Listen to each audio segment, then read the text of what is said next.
So very प्यारे बच्चा party नमस्कार, welcome to SSP the finest and the easiest way to learn the concept, the channel and the place where you can feel the physics and then you realize that you are in इश्क मोहब्बत with the subject. बहुत सारे comments आप लोगों के आए बच्चा that you were looking for sir complete physics formula for NEET और नीट की एग्जाम एकदम एकदम सामने ही है बच्चा। तो ये वीडियो मैं तमाम एसएसपीएन को यहाँ पर बच्चों समर्पित करना चाहता हूँ, आप सभी बच्चों को मैं ये डेडिकेट करना चाहता हूँ। इस वीडियो को लास्ट तक देखिए बिकॉज इसके अंदर मैंने एक ऑलरेडी शीट भी रखी है, साथ साथ में जहाँ पर ज़रूरत पड़ेगा मैं लिखूंगा भी, और हम पूरा कंप्लीट क्लास 11th और क्लास 12th के जितने भी नीट फिजिक्स के फॉर्मूले जो हैं बच्चा वो आपके समक्ष रखने जा रहे हैं। So watch this video till the end. अगर आप लोग चैनल पे नए हैं तो be a part of this beautiful family and do not forget to hit the like button बच्चा। Let's start. तो सबसे पहले चैप्टर नंबर 1 की अगर हम बात करें तो यूनिट एंड मेजरमेंट आता है। एब्सोल्यूट एरर पूछा जाता है बच्चा, which is true value minus में measured value, and true value is equal to arithmetic mean of the measurement value होता है। मतलब जैसे आपके पास में रीडिंग्स है A1 A2 A3, ऐसे क्वेश्चंस नीट में बहुत पूछे जाते हैं, सो बहुत ध्यान से देखिएगा, ठीक है। तो अगर आपको ट्रू वैल्यू बोलता है तो that is basically arithmetic mean होता है। रिलेटिव एरर अगर आपको बोलता है तो डेल्टा ए मीन, मतलब कि जो ये आपका आता है difference divided by A mean करना होता है मीन, और परसेंटेज में हम सीधा delta A mean divided by A mean into 100 करते हैं। अब इसको अगर समझना है तो एक एग्जाम्पल से समझ लीजिए तो तुरंत आपको क्लैरिटी मिल जाएगा। मैंने ये कई बार हमारे प्रचंड सीरीज अगर आप बच्चे देख रहे हैं तो बहुत बढ़िया प्रचंड सीरीज में बहुत बच्चों को हेल्प मिली है। मैं कमेंट में पिन कर देता हूँ, फ्री ऑफ कॉस्ट है बच्चा, 30 वीडियोस है, 46 आवर्स की क्लास है, उसमें कंप्लीट नीट की फिजिक्स आप उखाड़ के फेंक देंगे जड़ से, तो आप उसे देख लीजिएगा। जैसे मान लीजिए रीडिंग है, सबसे पहले इसका एवरेज निकाल लीजिए, 4 2 6 6 12 8 20 और बटे में 4, ये कितना आ गया 5। तो ये जो पहले मैंने निकाला वो ए मीन ही है। उसके बाद डेल्टा ए मीन का क्या मतलब होता है बच्चों कि 5 में से 2 को घटा रहा है, 5 में से 2 को घटा दिया तो 3 हो गया, 5 में से 4 को घटाया तो 1 माइनस आ रहा है, बट आप जानते हो कि नेगेटिव एरर नहीं होता है, पॉजिटिव होता है। फिर 1, फिर 5 में से 8 गया 3। अब मैं इसका वापस मीन निकालूंगा यानी एवरेज निकालूंगा, 3 3 6 2 8 बटे में 4। तो बेटा ये जो मेरा आया ना, इसको हम बोलते हैं एब्सोल्यूट वैल्यू, ठीक है। इसको हम क्या बोलते हैं, एब्सोल्यूट एरर। एब्सोल्यूट एरर 8/4 कितना हो गया आपका 2, ठीक। इस 2 को अगर मैं पहले वाले के साथ डिवाइड कर दूं, 2 डिवाइडेड बाई 5 तो 0.4 आएगा। इसको हम क्या बोलते हैं, रिलेटिव एरर, जो ये रहा। इसको समटाइम्स फ्रैक्शनल एरर भी बोलते हैं। So keep this thing in your mind, मन मंदिर में इसको बसा लीजिए, जीवन काल के अंत समय तक यू विल बी इन इश्क मोहब्बत विद फिजिक्स, जैसा कि मैं हमेशा कहता हूँ। और इंटू 100 कर दीजिएगा तो फिर ये आपका बोला जाएगा बच्चा परसेंटेज एरर। क्या बोलेंगे इसको, परसेंटेज एरर, ठीक है।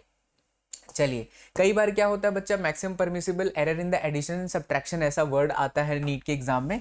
तो a plus minus delta A and b plus minus delta B, delta A plus delta B ही होता है। इसका मतलब ये है कि जैसे मान लीजिए z बराबर a प्लस बी ऐसा गिवन है और आपको ऐसा बोलता है कि मैक्सिमम परमिसिबल एरर बता दो, तो delta z delta a plus delta b करना है। इवन अगर ये z is equal to a minus B भी है, still we will write delta A minus में डेल्टा बी, हम यही लिखेंगे बिकॉज ये नियम है कि एरर कभी भी नेगेटिव नहीं होता, वो हमेशा पॉजिटिव ही होता है, ठीक है। चलिए, अगर मान लीजिए इस तरीके का दिया हुआ है z is equal to A power, तो हम बहुत शॉर्टकट तरीके से आपको बताए थे, फिर से बता रहे हैं। इसको सॉल्व करने का सिंपल तरीका होता है, पावर को फॉरवर्ड कीजिए और जो कुछ भी है वो सब प्लस हो जाएगा। मतलब अगर मल्टीप्लीकेशन है तो भी प्लस होगा, डिवीजन है तो भी प्लस होगा, और अगर सब्ट्रैक्शन है तो भी प्लस होगा। खाली पावर जो होगा ना वो फॉरवर्ड हो जाएगा। जैसे देखिए p है तो फॉरवर्ड हो गया, फिर a का delta A by A, into है तो प्लस हो गया, फिर q delta b by B, फिर डिवीजन है तो फिर प्लस हो गया, पावर है तो फॉरवर्ड हो गया, ये देखिए हो गया।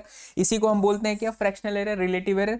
इंटू 100 हमने कर दिया तो इसको हम क्या बोल देंगे बच्चा, परसेंटेज एरर। और इसके क्वेश्चंस तो आए हुए हैं। अगर आप लोगों ने बच्चों ये वाली वीडियो नहीं देखी है कि 40 से 140 मार्क्स कैसे लाएं, आप लोगों के कमेंट्स यहाँ भी भर भर के आएंगे, तो मैंने ऑलरेडी इस पर 3.5-4 घंटे की वीडियो चैनल पर रिकॉर्ड करके आपको दे दिया बच्चा। इस वीडियो के अंदर हमने सारे के सारे जो इंपॉर्टेंट चैप्टर्स होते हैं ना उसको कवर किया है, एंड उस चैप्टर के बच्चा इंपॉर्टेंट जो क्वेश्चंस होते हैं ना वो मैंने दे दिया है, ठीक है। तो आप इसको जरूर देख लीजिएगा, कमेंट में मैं इसे भी पिन कर देता हूँ। आइए आगे बढ़ते हैं। चलिए बच्चा, तो ये भी हो गया, ठीक है। तो अब इस चैप्टर के अंदर ना बेसिकली यही आता है, हर बार ज्यादातर एरर से क्वेश्चंस आते हैं, बाकी तो सारे के सारे डायमेंशन फॉर्मूला है, तो उसको अलग से अब उसका शीट आपको टेलीग्राम में मिल जाएगा। लिंक डिस्क्रिप्शन बॉक्स में टेलीग्राम में जुड़िए, इस वीडियो के साथ मैं अटैच करने जा रहा हूँ। वो सारे फॉर्मूले यहाँ पर एक साथ लिखने की आवश्यकता नहीं थी कि स्पीड का डायमेंशन फॉर्मूला, वेलोसिटी का dimension formula, which you have already know, है ना। तो डायमेंशन फॉर्मूला के कोई अलग से उसके होते नहीं है, तो वो हम उसको नहीं ले रहे हैं। अब अगर बात करें बच्चा हम काइनेमेटिक्स के अंदर आए, तो सबसे पहले मोशन स्ट्रेट लाइन के अंदर ये 3 इक्वेशंस के साथ तो आपका पाला हमेशा पढ़ने वाला है। v is equal to U plus A T, U T plus half A T square, जिसे यहाँ पर वी नॉट लिखा है, और 2ad बराबर वी स्क्वायर माइनस में यू स्क्वायर। एक चीज़ का जरूर ध्यान रखिएगा कि इसे आप डिस्टेंस कंसिडर मत करिए, ये आप लोगों का क्या है बच्चा, डिस्प्लेसमेंट है। अगर आप इसे ये कंसिडर कर लेंगे तो लोचा हो जाएगा। ये क्या चीज़ है, डिस्प्लेसमेंट है। Relative velocity, velocity of A with respect to B, V A minus में वी बी, फिर velocity of A with respect to B, V A minus V B है ही। अगर हम इसको वी बी ए लिखें तो इसको बोलेंगे वी बी माइनस में वी ए। इसका मतलब है कि velocity of A with respect to B is equal to negative velocity of B with respect to A. तो वेलोसिटी का unit metre per second, acceleration metre per second square, और X आपका metre हो गया और टी आपका किसके अंदर है, सेकंड के अंदर है। ये 3 इक्वेशन के अलावा बच्चा एक इक्वेशन और होता है nवें सेकंड में, nth सेकंड में जो डिस्टेंस अगर हमको निकालना है, डिस्प्लेसमेंट सॉरी, तो इसका फॉर्मूला लगता है जी u plus A by two 2n minus में 1। अच्छा, आप हमारे साथ साथ बच्चों लिखते भी रहो, आनंद की अनुभूति आएगा, लगेगा भौतिक विज्ञान ही जीवन है, साथ साथ में आप भी लिखते रहो, है ना। तो एसेंथ बराबर क्या होता है, u plus A by two 2n minus में 1। एकदम अच्छे से चमका, ठीक है सर। अब इसके पता है क्वेश्चंस कैसे आ जाते हैं, कई बार ऐसे सवाल आ जाते हैं कि 3rd सेकंड और 4th सेकंड में क्या तय किए गए डिस्टेंस का रेशियो बता दो। तो 3rd सेकंड तो 3 दूनी 6 में से गया कितना हो गया, 4 हो गया, और 4th सेकंड 4 दूनी 8 में से गया हो कितना, 7। ऐसे सवाल बने हुए नीट में और इस बार भी बन सकते हैं, तो जरूर इसको ध्यान रखिएगा। एक तो ये हो ही गया, इसके साथ साथ ना बच्चा मोशन स्ट्रेट लाइन में ये चीज भी होती है। क्या चीज होती है जरा समझना, जैसे फ्री फॉल वाले केसेस हो गए, तो इसी स्लाइड पर आप देख लीजिए, एकदम आराम से आपको समझ में आ जाएगा। फ्री फॉल में सबसे पहले रेस्ट से गिरता है तो u बराबर आपका 0 होता है, ठीक है। जैसे ये टावर पर खड़ा है बच्चा, यहां से हमने एक बॉल को फेंका, इस गेंद को फेंका, ये नीचे आकर के धबाक से गिरता है। हमको चाहिए कि हाइट कितनी है, तो अगर मैं एक एग्जांपल इसी से समझ लो तुरंत क्लियर हो जाएगा। You T plus half A T square लगाऊं तो एच की वैल्यू क्या लेंगे आप जानते हो, एच की वैल्यू हम ये लेंगे, एच वास्तव में डिस्प्लेसमेंट है, जैसा कि मैंने यहां पर कहा कि एक्स आपका डिस्प्लेसमेंट होता है, और डिस्प्लेसमेंट को पॉजिटिव नेगेटिव की फॉर्म में देखा जाएगा। अगर बॉल की फाइनल पोजीशन इनिशियल पोजीशन से नीचे है तो हमारा एच नेगेटिव होना चाहिए। बॉल को हमने ऊपर की तरफ फेंका तो यू प्लस होना चाहिए। एक्सीलरेशन को आप हमेशा माइनस में जी लीजिए, कभी गलती नहीं होगी। तो इसको बोलते हैं साइन कन्वेंशन वाला rule, motion in free fall के मोशन के इक्वेशन, ठीक है। और देखिए एक और एग्जांपल ले लेते हैं, जैसे कि मान लो, रेड दिख रहा है, हाँ जी, जैसे कि मान लीजिए कि यहां से एक गेंद है, ये गेंद है, इसको मैंने किसी टावर से फ्री फॉल कराया, ऐसे नीचे की तरफ, फ्री फॉल नहीं कराया, मान लीजिए किसी u वेलोसिटी से मैं नीचे की तरफ फेंकता हूं, तो इसको कितना टाइम लगा यहां आने में। तो अब अगर मान लो इसके अंदर आप फॉर्मूला लगाते हो v बराबर में u प्लस में ए टी, तो इसकी फाइनल वेलोसिटी अपने आप नेगेटिव आ जाएगी, बिकॉज u आपका नेगेटिव होगा, एक्सीलरेशन ऑलरेडी आपका माइनस जी है। नीचे की तरफ हो वेलोसिटी तो आप माइनस लीजिए, ऊपर की तरफ है तो प्लस लीजिए। और डिस्प्लेसमेंट का इक्वेशन अगर इसके अंदर मुझे लिखना है ना बाबू, तो s बराबर U T plus half A T square में, कसम से बता रहे हैं कभी गलती नहीं होगा, आप ये वाला रूल लगा के देख लो।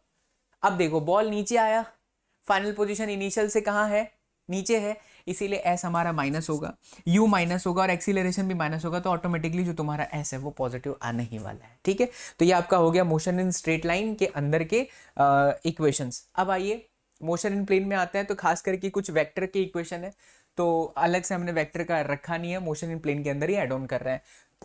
कोई भी 2 वेक्टर के बीच का रिजल्टेंट वेक्टर होता है तो आप डायरेक्ट ये फॉर्मूला लगाते हो, उसको ट्रायंगल मेथड, एनालिटिकल मेथड भी कहा जाता है। और पी और क्यू के बीच का एंगल निकालना है बच्चों, तो ये जरूर ध्यान रखो, जैसे कि ये वेक्टर पी है और बाबू ये वेक्टर क्यू है, तो ये उसका खुपच करके रिजल्टेंट वेक्टर हुआ, लेकिन रिजल्टेंट वेक्टर का एंगल अलग होता है। अगर मैं इसको टेन अल्फा बोलूं तो ये जरूर याद रखिएगा, tan alpha is equal to P sine theta, sorry Q sine theta,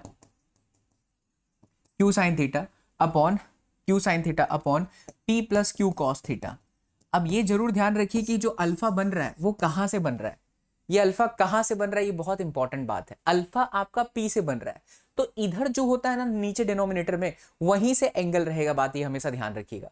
ये ऐसा भी हो सकता है बच्चा, अगर मेरे को ये वाला एंगल लिखना है ना, इसको मैं बीटा मान लूं, तो ये मेरा बन जाएगा tan beta is equal to P sine theta upon Q plus P cos theta. Okay sir, that's it, चमकीला बच्चा पार्टी, हैशटैग आनंद की अनुभूति आई। अब देखिए नीचे क्यू है ना, तो क्यू से एंगल बीटा है, क्यू से एंगल बीटा है, दैट्स इट, आए समझ में। तो ये रिजल्टेंट वेक्टर और इसके सबसे खास कुछ इक्वेशंस होते हैं। फिर position vector of the object, अब यहाँ पर सब आपके वेक्टर से रिलेटेड आ जाएंगे, जैसे कि हम लिखते थे x बराबर U T plus half A T square, तो उसकी जगह vector R is equal to vector R naught V naught T plus half A T का स्क्वायर। ओके, और देखिए तो ये आपका हो गया। अच्छा, इसके साथ साथ इसके अंदर और 2-3 चीजें हैं जिसे मैं ऐड ऑन कर देता हूं।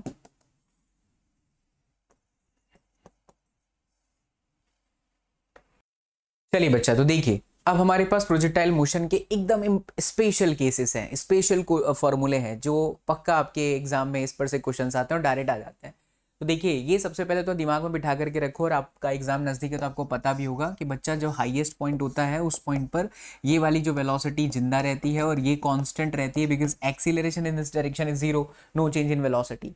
बट यहाँ पर ये जो ऊपर वाली वेलोसिटी है, वेलोसिटी का y component that remains zero. क्यों? क्योंकि ये इसके ऊपर और गया नहीं। तो यहाँ पर इनिशियली जो आपने थीटा एंगल पर इसको थ्रो किया था तो यू कॉस और यू साइन था, तो ये यू कॉस रिमेन्स कांस्टेंट। देखो गिरा है तब भी कांस्टेंट ही है, लेकिन ये यू साइन थीटा जो है वो जब टकराता है तो उतनी वेलोसिटी से टकराता है, वो नीचे की तरफ चला जाता है। तो एक क्वेश्चन तो बहुत स्ट्रेट फॉरवर्ड आता है, चेंज इन मोमेंटम। तो you cos theta minus you cos theta कीजिएगा तो जीरो हो जाएगा, लेकिन v साइन थीटा माइनस में v साइन थीटा नहीं होगा। v साइन थीटा अगर नीचे वाले को मैं प्लस ले रहा हूं तो v sine theta minus minus में v साइन थीटा, तो कितना हो गया 2v साइन थीटा या 2mu साइन थीटा। ये आता है एग्जाम में, डायरेक्ट आ जाता है बच्चा नीट में। तो चेंज इन मोमेंटम बोले तो 2mu साइन में थीटा, ठीक है। अच्छा, horizontal velocity remains constant, acceleration in x direction is zero and acceleration in y direction is minus में g। मैक्सिमम टाइम बोले तो u sine theta by G, time of flight बोलता है तो 2u sine theta divided by G. Horizontal maximum height बोलता है बच्चा तो U square sine square theta divided by 2g। Range बोलता है तो U square sine 2 theta by ji. Even you can write this as well कि 2 sine theta and then cos theta divided by g होता है, ठीक है। Sine 2 theta, we know that sine 2 theta क्या होता है 2 sine theta and then cos theta. All right, then we have maximum range which is U square by जी। और maximum range कब आता है? जब हम थीटा को कितना प्लेस करते हैं 45 डिग्री। तो नीरज चोपड़ा वाला याद रखिए, भाला जब वो चलाते हैं, भाला ही चलाते हैं, हाँ वही चलाते हैं जो चलता है, जो भी है यार मैं भूल जाता हूँ, ठीक है ना, क्या बोलते हैं उसको, ठीक है आपको पता तो चल ही गया होगा। तो उसको जो फेंकते हैं एक्जैक्टली 45 डिग्री के एंगल पर होता है। थीटा 1 प्लस थीटा 2 अगर 90 डिग्री कॉम्प्लीमेंट्री, मतलब मान लीजिए कि मैंने किसी को फेंका 30 डिग्री से और किसी को मैंने फेंका 60 डिग्री से विथ सेम वेलोसिटी, तो दोनों एंगल कॉम्प्लीमेंट्री हुए ना। तो जब दो एंगल कॉम्प्लीमेंट्री होते हैं तो दोनों के द्वारा रेंज इक्वल आता है ना। और y बराबर एक्स टेन थीटा माइनस में G X square upon 2u square cos square theta. कुल मिलाकर के अगर ये 10 बात याद रखोगे तो नीट के आपके रेंज से रिलेटेड या प्रोजेक्टाइल मोशन से रिलेटेड सवाल आपके कभी भी फंसेंगे नहीं। प्रोजेक्टाइल मोशन का एक और केस बहुत खास होता है बच्चों, और वो होता है हॉरिजॉन्टल प्रोजेक्टाइल मोशन। इसे रटिए मत, समझ लीजिए, आखिरी टाइम है। तो ये h है, इसको मैं इस वेलोसिटी से फेंका, सबसे पहले तो मुझे यही जानना है कि यहाँ से आने में कितना टाइम लेगा। तो हाफ जी टी स्क्वायर लगा दो, यू आई टी एस बराबर U I T plus half A Y T square. U I तो तुम्हारा जीरो है क्योंकि इस डायरेक्शन में वेलोसिटी है ही नहीं, तो एच बराबर हाफ जी टी स्क्वायर, तो टी मुझे मिल गया 2h बाई जी। मुझे किसी भी पर्टिकुलर पॉइंट पर अगर वेलोसिटी पूछता है बच्चों, तो वेलोसिटी किसी भी पर्टिकुलर टाइम पर देखो हॉरिजॉन्टल तो यू ही रहेगा और ये मेरा वी वाई हो जाएगा। In case I have to find V Y, तो I am gonna use normal kinematic equation. We know that U I is zero because in this direction there is no velocity ना। तो initially तो मैं फेंका ही ऐसे हूं, तो U I तो मेरा जीरो है। अच्छा, यू आई आपका जीरो हो गया, ए वाई आपका माइनस जी होता है, तो V Y minus G T हो गया। और v, क्योंकि ये दोनों ही कंपोनेंट है 90 डिग्री पर, तो रिजल्टेंट ऐसे ही आएगा। तो under root of V X का स्क्वायर प्लस वी वाई का स्क्वायर, वी एक्स हमारा कितना है यू का स्क्वायर और वी वाई कितना है जी स्क्वायर प्लस में जी स्क्वायर इंटू टी स्क्वायर। तो इससे मैं वेलोसिटी निकाल सकता हूँ। इसी तरह से मुझे डिस्प्लेसमेंट चाहिए, तो देखिए डिस्प्लेसमेंट में क्या होगा बच्चा, ये मेरा y है, ये मेरा y डिस्प्लेसमेंट हो गया, और बच्चा ये मेरा कितना हो गया x डिस्प्लेसमेंट हो गया। तो this is the total displacement. अगर यहां से यहां पर आया, किसी भी पॉइंट पर डिस्प्लेसमेंट पूछता है तो x का स्क्वायर प्लस में y का स्क्वायर, करेक्ट। तो x square plus Y square, अब मुझे x निकालना है, तो मैं ये रटो मत, x बराबर यू एक्स टी प्लस में हाफ ए एक्स टी का square. Physics is all about feel.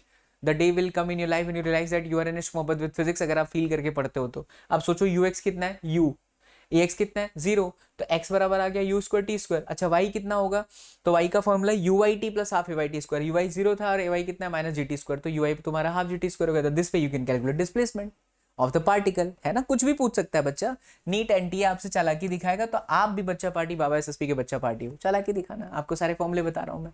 Range पूछे तो आर मतलब ये यहां से यहां तक, ये देखो है क्या, ये x है ना, तो x बराबर क्या लगाओगे, u x T plus half A x t square. Again a x आपका जीरो हो गया because in this direction there is no acceleration. U x क्या है, यू है, और टी क्या है, टाइम ऑफ फ्लाइट है, तो अंडर रूट 2h अपॉन में जी, देख लीजिए मल्टीप्लाई करते ही आ गया। इसी का एक और फॉर्मेट होता है ऑब्लिक प्रोजेक्शन इसको बोलते हैं। कभी कभी ऐसे क्या टावर पर खड़े होकर के ऐसे फेंकते हैं या फिर नीचे की तरफ फेंकते हैं, एक समझ लो दूसरा अपने आप आ जाएगा। अगर मान लीजिए आपने ऐसे फेंका अप, इसको बोलते हैं ऑब्लिक प्रोजेक्शन अप, ऊपर की तरफ, तो थीटा कोण एंगल दिख रहा है यहाँ पर, ये आपके कंपोनेंट हो गया यू कॉस और ये हो गया बच्चा यू साइन थीटा। ऐसे क्वेश्चन में ज्यादातर पूछा जाता है कि बताइए कितने हाइट पर ये पत्थर को जो है यहाँ से फेंका गया था, कितने समय में नीचे आकर के गिरता है, तो यूज दिस इक्वेशन अगेन, ये वाला। अब देखिए क्योंकि नीचे की तरफ जा रहा है तो माइनस में, यू साइन थीटा ऊपर की तरफ है, ठीक है। अच्छा सर आपने कॉस क्यों नहीं लिया, बिकॉज पगलेट मेरी जान एच एस वाई है, वाई डिस्प्लेसमेंट है, तो I have to take the y component, है ना, तो इसीलिए यू साइन थीटा लिया। प्लस क्यों लिया सर, ऊपर की तरफ है, और एक्सीलरेशन तो हमेशा माइनस में लो। अच्छा इसी क्वेश्चन के अंदर मैं इसको अगर ऐसे फेंकता ऐसे, तो यू कॉस थीटा ऐसे हो जाता और यू साइन थीटा ऐसे हो जाता। At that time I have to take minus u sine theta, अगर ये डाउन द प्लेन होता तो। एक और केस होता है बट वो जेईई मेंस एडवांस में आता है, नीट में अब आपका वो नहीं माना जाता है, जिसमें ऐसे खड़े होकर के ना बच्चों यहाँ से फेंकते हैं, ऐसे फेंकते हैं तो ये ऐसे करता है, तो ये वाला आपकी नीट में नहीं है, ठीक है। तो ये आपका हो गया प्रोजेक्टाइल मोशन। चलिए आइए आगे बढ़ते हैं, अब बात करते हैं हम न्यूटन लॉ ऑफ मोशन के अंदर। तो शुरुआत में इनर्शिया की चर्चा की जाती है, इनर्शिया विनर्शिया अब यहाँ पर समझने की समय नहीं है। आप ट्रेन में बैठे हो, सडनली ट्रेन चलता है, मुंडी पीछे की तरफ जाता है, you know that inertia, but right now in this video we will understand it's very very important formula बच्चा जहाँ से क्वेश्चन आता है। तो सबसे पहले तो यार न्यूटन लॉ पूरे मोशन के अंदर तो एफबीडी है, फ्री बॉडी डायग्राम है। हम आपसे ये चीज़ कहना चाहेंगे और डंकी की चोट पर कहना चाहेंगे, अगर आपको तकलीफ है, यहाँ से 2-3 क्वेश्चन बच्चा पक्का आ जाता है, और इसको पक्का कर लीजिए चैप्टर को, बहुत आसान है चैप्टर, खास करके नीट के क्वेश्चन तो बहुत आसान होते हैं। मैंने इसके बहुत सारे ट्रिक्स वाले वीडियोस बनाए हैं जो आपको मिल जाएगा डिस्क्रिप्शन बॉक्स में, या टेलीग्राम इसका जो लिंक मैंने दिया है कमेंट में भी पिन किया, बार बार बोल रहा हूँ। तो आप प्रचंड बैच से इसको कंप्लीट कर लीजिए, फ्री ऑफ कॉस्ट है, तो ये आपके 2 मार्क्स पक्के देके जाएगा।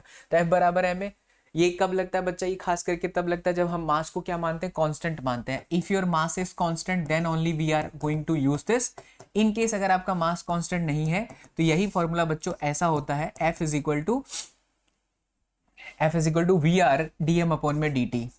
अब ये समझ लीजिए कब लगता है, तो जैसे कि रॉकेट का प्रोपल्सन वगैरह होता है तो वहां पर जो फ्यूल बाहर निकलता है तभी रॉकेट ऊपर की तरफ जा रहा है ना, तो वहां पर लगातार रॉकेट का मास वेरी कर रहा है।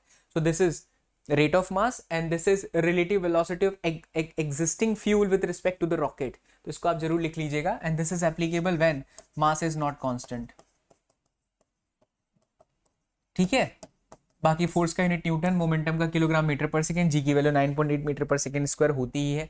कंजर्वेशन ऑफ मोमेंटम की अगर हम बात करें तो initial momentum is equal to final momentum. Maximum velocity safety mu s r g, ये तब लगता है जब हमारा लेबल्ड रोड हो।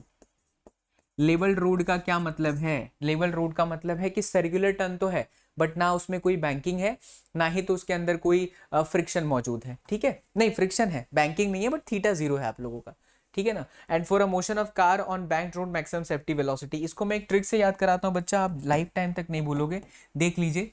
जैसे आपको पता है एक मोहतरमा है, बहुत ज्यादा चर्चित रहती हैं, क्या नाम है जी उनका, अभी नया नया उनको टिकट विकेट मिला है भाई साहब, हाँ रनावत मैडम, रनावत दीदी, कंगना दीदी। तो कंगना दीदी की मूवी थी बच्चा, दीदी काहे लिए कह रहे हैं समझ रहे हो ना, बाकी कोई कटाक्ष उटाक्ष नहीं है, तन्नू वेट्स मन्नू। ये याद करने का तरीका बच्चा बाबा एसएसपी का है, इसको गर्दा ट्रिक बोलिए, बोलिए गर्दानंद महाराज की जय हो।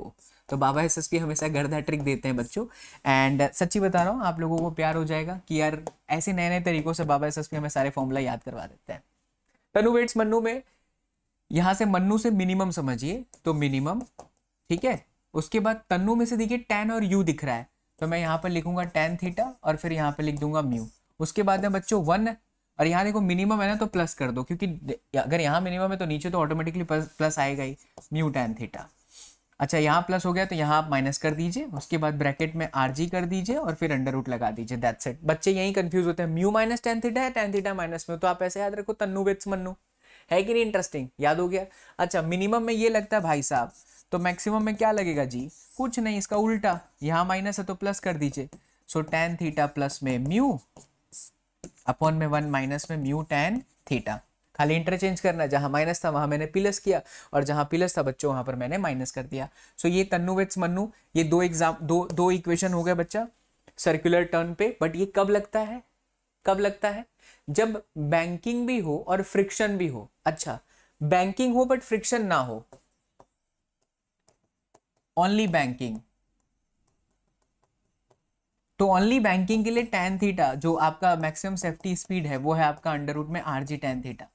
अगर आप इसे ढंग से याद कर लोगे ये 4 इक्वेशन से एक क्वेश्चन पक्का बन जाता है और आप आसानी से मार्क्स लेकर के आ सकते हो। कब कौन कहां लगता है, that is very very important. ये कब लगता है? सिर्फ बैंकिंग है, देखो ना इसमें थीटा है बट इसमें कोएफिशिएंट ऑफ फ्रिक्शन उक्शन की चर्चा ही नहीं है। ये कब लगता है? मैक्सिमम स्पीड चाहिए कितनी, अगर थीटा भी दिया हो यानी बैंकिंग भी दिया हो और फ्रिक्शन भी मौजूद हो, मौत का कुआं, ये मिनिमम वेलोसिटी, ठीक है। और ये जो आप देख रहे हैं ये सर्कुलर रोड के लिए है जहां पर आपका फ्रिक्शन तो है बट कोई एंगल नहीं है, लेवल रोड तभी तो बोला गया, लेवल रोड सर्कुलर लिख दीजिए, ठीक है बच्चा। चलिए ऑल राइट सर, यहां तक क्लैरिटी मिल गई। एंगल ऑफ बैंकिंग ये मैंने लिखा और इसके अंदर भी है, तो ये तो बात हो गया। अब आइए वर्क पावर एनर्जी के अंदर सबसे पहले जो सबसे इंपॉर्टेंट फॉर्मूला यार वो है kinetic energy theorem, work energy theorem जिसको भी हम बोलते हैं।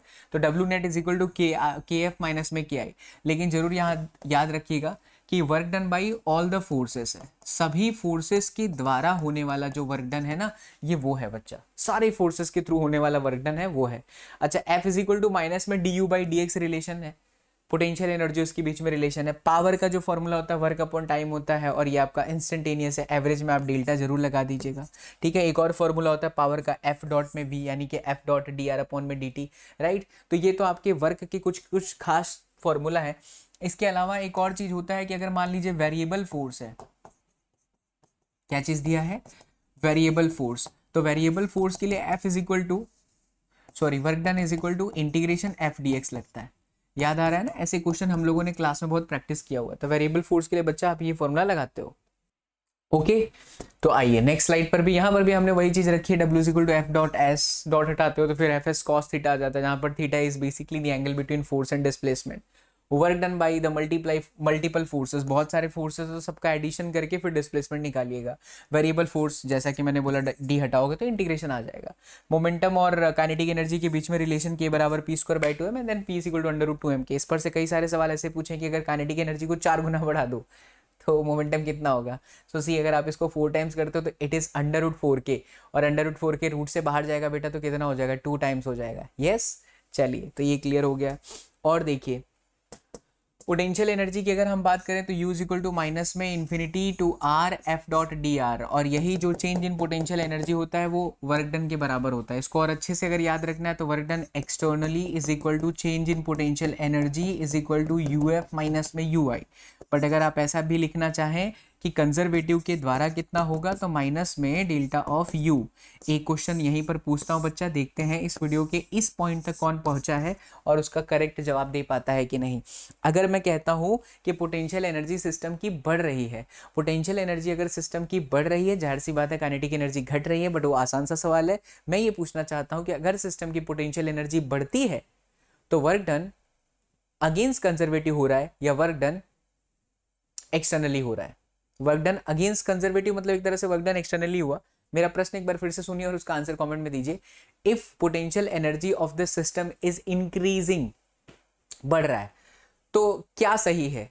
Work done against conservative force, work done in the direction of conservative force. ये 2 ऑप्शन दिया मैंने, सही जवाब आप लोग को कमेंट करना है, ठीक है। चलिए तो ये भी हो गई बात। इसके अलावा बच्चा इसी चैप्टर में मैं फ्रिक्शन की 2 छोटी छोटी बातें रख देता हूँ। जैसे फ्रिक्शन के सवाल कभी भी आते हैं ना तो फ्रिक्शन में 2 ही तो फॉर्मूला लगता है, इसकी अच्छे से खूब प्रैक्टिस कर लीजिएगा। ब्लॉक ऑन ब्लॉक फ्रिक्शन का मैंने अलग से वीडियो बनाया है। तो एक होता है कोएफिशिएंट ऑफ स्टैटिक फ्रिक्शन जिसे आप कहते हो, और दूसरा होता है आपका काइनेटिक फ्रिक्शन। अच्छा, स्टैटिक फ्रिक्शन में f s is equal to क्या होता है? म्यू एस इंटू एन, और काइनेटिक फ्रिक्शन में f k is equal to क्या हो जाता है बच्चों? Mu k into n. Kinetic friction अगर क्वेश्चन में म्यू के दिया है तभी हम लेंगे, बट अगर मान लीजिए नहीं दिया है तो हम उसकी चिंता भी नहीं करेंगे। तो हम जो म्यू एस होता है उसी को मान करके चलते हैं। तो जो हमारा म्यू एस होता है वो ग्रेटर देन हमेशा क्या होता है? म्यू के होता है। ये चीज भूलिएगा नहीं, सवाल बन जाते हैं इस पर से। कई बार स्ट्रेट फॉरवर्ड क्वेश्चंस होते हैं, थ्योरेटिकल क्वेश्चंस होते हैं, तो mu S is always greater than mu K, this you have to remember. चलो आगे बढ़ते हैं बच्चा। अब हम बात करते हैं system of particles and rotation motion की। तो देखिए सबसे पहले मोमेंट ऑफ इनर्शिया, बहुत सारे पार्टिकल्स दिए हुए हैं, कैसे निकालते हैं इसका, एम आर स्क्वायर से। लेकिन उसमें आर हमेशा ध्यान रखिएगा कि जो रोटेशनल एक्सिस है, जैसे मान लीजिए कि ये रोटेशनल एक्सिस है, ये आपका रोटेशनल एक्सिस है, तो इस रोटेशनल एक्सिस से बच्चा हमेशा परपेंडिकुलर डिस्टेंस पे ही पार्टिकल का डिस्टेंस देखा जाता है। जैसे यहाँ पर अगर मैं आई बराबर एम आर स्क्वायर सिर्फ याद करूँ तो मैं गलत पढ़ रहा हूँ, मुझे याद रखना चाहिए r is the perpendicular distance from this rotational axis, then it is right, otherwise it is not right. Unit होता है इसका किलोग्राम मीटर का square. Perpendicular axis theorem I z बराबर I x plus I y, parallel axis theorem I c m plus में m d का square. ठीक है, चलिए अब कुछ और इंपॉर्टेंट फॉर्मूला है। वैसे तो जनरली 7 बड़े इंपॉर्टेंट होते हैं जो मैं आपको ऐसे मुजुबानी बता देता हूँ, जैसे मुझे याद है वैसे आपको भी याद होना चाहिए। बाकी जितने भी इंपॉर्टेंट है वो स्लाइड के अंदर मिलेंगे। जैसे रॉड का होता है ml स्क्वायर बाई 12, सेंटर से, रॉड के सेंटर से ml स्क्वायर बाई 12, बट अगर एज पर चले जाओगे तो ml स्क्वायर बाई 3। रिंग का होता है mr का स्क्वायर, डिस्क का होता है mr स्क्वायर बाई 2, बट अगर डायमीटर से जाओगे तो mr स्क्वायर बाई 4। इसी तरह से रिंग के डायमीटर से निकालोगे तो mr स्क्वायर बाई 2। फिर solid cylinder is basically like a disc, disc का होता है mr square by 2। Hollow cylinder is like ring, mr square. फिर solid sphere 2/5 mr square, hollow sphere 2/3 mr square. बाकी सारे के सारे हम निकाल सकते हैं by using parallel axis theorem as well as perpendicular axis theorem. ठीक है ना, तो चलो बच्चा अब हम आगे बढ़ते हैं। और ये सारे के सारे फॉर्मूले हमने इस शीट के अंदर डाल दिए हैं, तो आप ये डाउनलोड कर लीजिएगा टेलीग्राम में, फ्री ऑफ कॉस्ट हम देते ही हैं हर चीज, है ना। उसके बाद बात करते हैं बच्चा एंगुलर मोमेंटम की। तो एल इज इक्वल टू होता है आई इंटू ओमेगा। याद करने का सबसे अच्छा तरीका है momentum is equal to mass into velocity. तो जो काम हमारा लीनियर मोशन के अंदर मास करता है वही काम यहाँ पर इनर्शिया करता है बच्चा। एंड मेरी जान, जो काम वेलोसिटी करता है वो यहाँ पर ओमेगा कर देता है। काइनेटिक एनर्जी की बात करें तो half m v square, as I said कि मास की जगह पर इनर्शिया और वेलोसिटी की जगह पर omega, so half I omega का स्क्वायर। टॉर्क की बात करें बच्चों तो जस्ट लाइक फोर्स का फॉर्मूला क्या होता है बच्चा, force is equal to mass into acceleration. तो instead of mass we have to use inertia and then acceleration की जगह पर हो जाएगा alpha, so F is equal to I into alpha.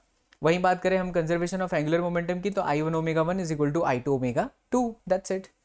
चलिए और देखिए, तो सेंटर ऑफ मास का फॉर्मूला निकालने का तरीका m1 r1 plus m2 r2 plus dash dash dash upon m1 plus m2 है ही। इसके अलावा एक और याद रखिए, जैसे कि मान लीजिए कि यहाँ मुझे m1 दिया है, ये मेरे को m2 दिया है, के बीच का डिस्टेंस r दिया है बच्चा, ठीक। और हमको चाहिए कि इन दोनों का सेंटर ऑफ मास निकालना है। तो m1 से जिस दूरी पर निकलेगा अगर मैं उसे r1 कहूँ तो r1 इज इक्वल टू होता है m2r अपॉन में m1 प्लस में m2। इस इक्वेशन का यूज करके आप डायरेक्ट सेंटर ऑफ मास निकाल सकते हैं when only 2 particles are given, masses are given, उनके बीच का सेपरेशन इज गिवन। ठीक है, चलिए तो वेलोसिटी निकालना है अगर सेंटर ऑफ मास का वेलोसिटी तो m1v1 plus m2v2 dash dash dash upon m1 plus m2 dash dash dash, हम ये कर लेंगे। ओके, और देखिए अगर मान लीजिए कंटिन्यूस मास का कोई डिस्ट्रीब्यूशन है तो इसका जो फॉर्मूला होता है एक्सीएम का वो होता है integration x d m upon में इंटीग्रेशन डी एम। इसे और कोई बहुत सारे रेफरेंस बुक में लिखा जाता है बेटा 1 upon m integration x d m, ऐसा भी लिख सकते हैं। ठीक है, centre of mass of some regular bodies, तो कुछ रेगुलर बॉडीज जो हैं उनका डायमेंशन नॉट डायमेंशन फॉर्मूला, उनका सेंटर ऑफ मास का फॉर्मूला मैंने यहाँ लिखा भी है, सीट में डाल भी दिया हूँ, बट आप एक बाबा एसएसपी के गर्दा ट्रिक से भी आप इसे याद रख सकते हैं। गर्दा ट्रिक से हम इसे याद कर सकते हैं बच्चा। तो ये जो गर्दा ट्रिक है इसे बहुत ध्यान से देखिए, इस पे हम कर सकते हैं ratio ratio ratio ratio ratio ratio, इस तरीके से कर दिया हमने ratio ratio ratio ratio ratio. ठीक, उसके बाद आप है ना एक नंबर याद रख लीजिए 4 3 2 एंड देन 2 3 एंड देन 4, ऐसे याद रख लो। और फिर यहाँ याद रख लो नंबर 432 234 उल्टा है, फिर पाई 8 एंड देन 3 पाई, बस r r r r h and then h. इसको आप ऐसे पढ़िए, सिनेमा टाइम्स, ऋतिक रोशन और सनी देओल। अब डी का मतलब है डिस्क, कंप्लीट डिस्क का नहीं, कंप्लीट डिस्क का तो सेंटर पर ही होगा ना centre of mass, it is semi circular disc. ये है आपका सेमी सर्कुलर रिंग, ये है बच्चा नहीं ये रिंग है, ये आपका सॉलिड स्फीयर है, हेमी सॉलिड स्फीयर, ये सेमी सर्कुलर रिंग, ये आपका होलो हेमीस्फीयर, ये आपका ट्रायंगुलर प्लेट, और या इसे सॉलिड कोन भी कहते हैं, और ये आपका कोन है बच्चा। तो ये कोन का सेंटर ऑफ मास h/4 पर है। कई बार नीट में डायरेक्ट आ जाता है, तो आप इस तरीके से याद रख सकते हैं, cinema times Hrithik Roshan and then Sridevi. अच्छा, कई बच्चे इस पर कमेंट करते हैं कि लेजेंड एनवी सर की कॉपी, लेजेंड एनवी सर की कॉपी। तो बच्चों में ये अपने दोनों हाथ जोड़ करके कहता हूँ, यार सर से बहुत कुछ सीखा है मैंने, बहुत कुछ सीखा है, ठीक है। And this is also one of them. In 2015 जब मैंने अपना इंजीनियरिंग खत्म किया था 2013, तो 2015-16 में सर के वीडियोस आना शुरू हुए थे, और तब मैं अपनी जर्नी कोटा के ही जगह से शुरुआत किया था बच्चा, पढ़ाना ऑफलाइन में भी जाता था, एंड धीरे धीरे फिर ऑनलाइन आया हूँ 2017 से। तो सर से बहुत कुछ सीखा है यार। एंड यस, सर के पढ़ाने का जो तरीका होता है वो उसी से बहुत सारे शिक्षक आज आगे गए हैं। बस मैं इतना चाहता हूँ कि आप लोग कंपेयर मत किया करिए, बिकॉज सर का लेवल बहुत नेक्स्ट लेवल का है ना। एंड हम सब जो है उनके छोटे छोटे अंश के जैसे हैं, और सर से लगातार नॉलेज मिलता रहता है, और कोशिश करते हैं कि आप सभी बच्चों तक पहुँचाएँ। तो huge respect for NV sir, love you sir. बहुत कुछ सीखा है सर से, और भी सीख रहे हैं, लगातार सीख रहे हैं। द वे सर एक्सप्लेन, उनका तो कोई बराबरी नहीं कर सकता है ना। तो huge huge huge fan of my NV sir, love you sir. ठीक है बच्चों, तो लीजिए मैंने बोल दिया है, अब आप लोगों को कमेंट करने की जरूरत नहीं है। हाँ जी, और ये मैंने सीखा था, सर से ही सीखा था, और सर से मुलाकात भी बहुत जल्द होने वाली है। ठीक, चलो, तो cinema times Hrithik Roshan and then Sridevi, Sunny Deol, जो आपको कहना है आप कह सकते हो। आइए चलिए अब आगे बढ़ते हैं, ठीक है। तो अब हम, हाँ ये तो मैंने बता ही दिया, ये सारे के सारे फॉर्मूले एक ही साथ मैंने आपको बता दिए।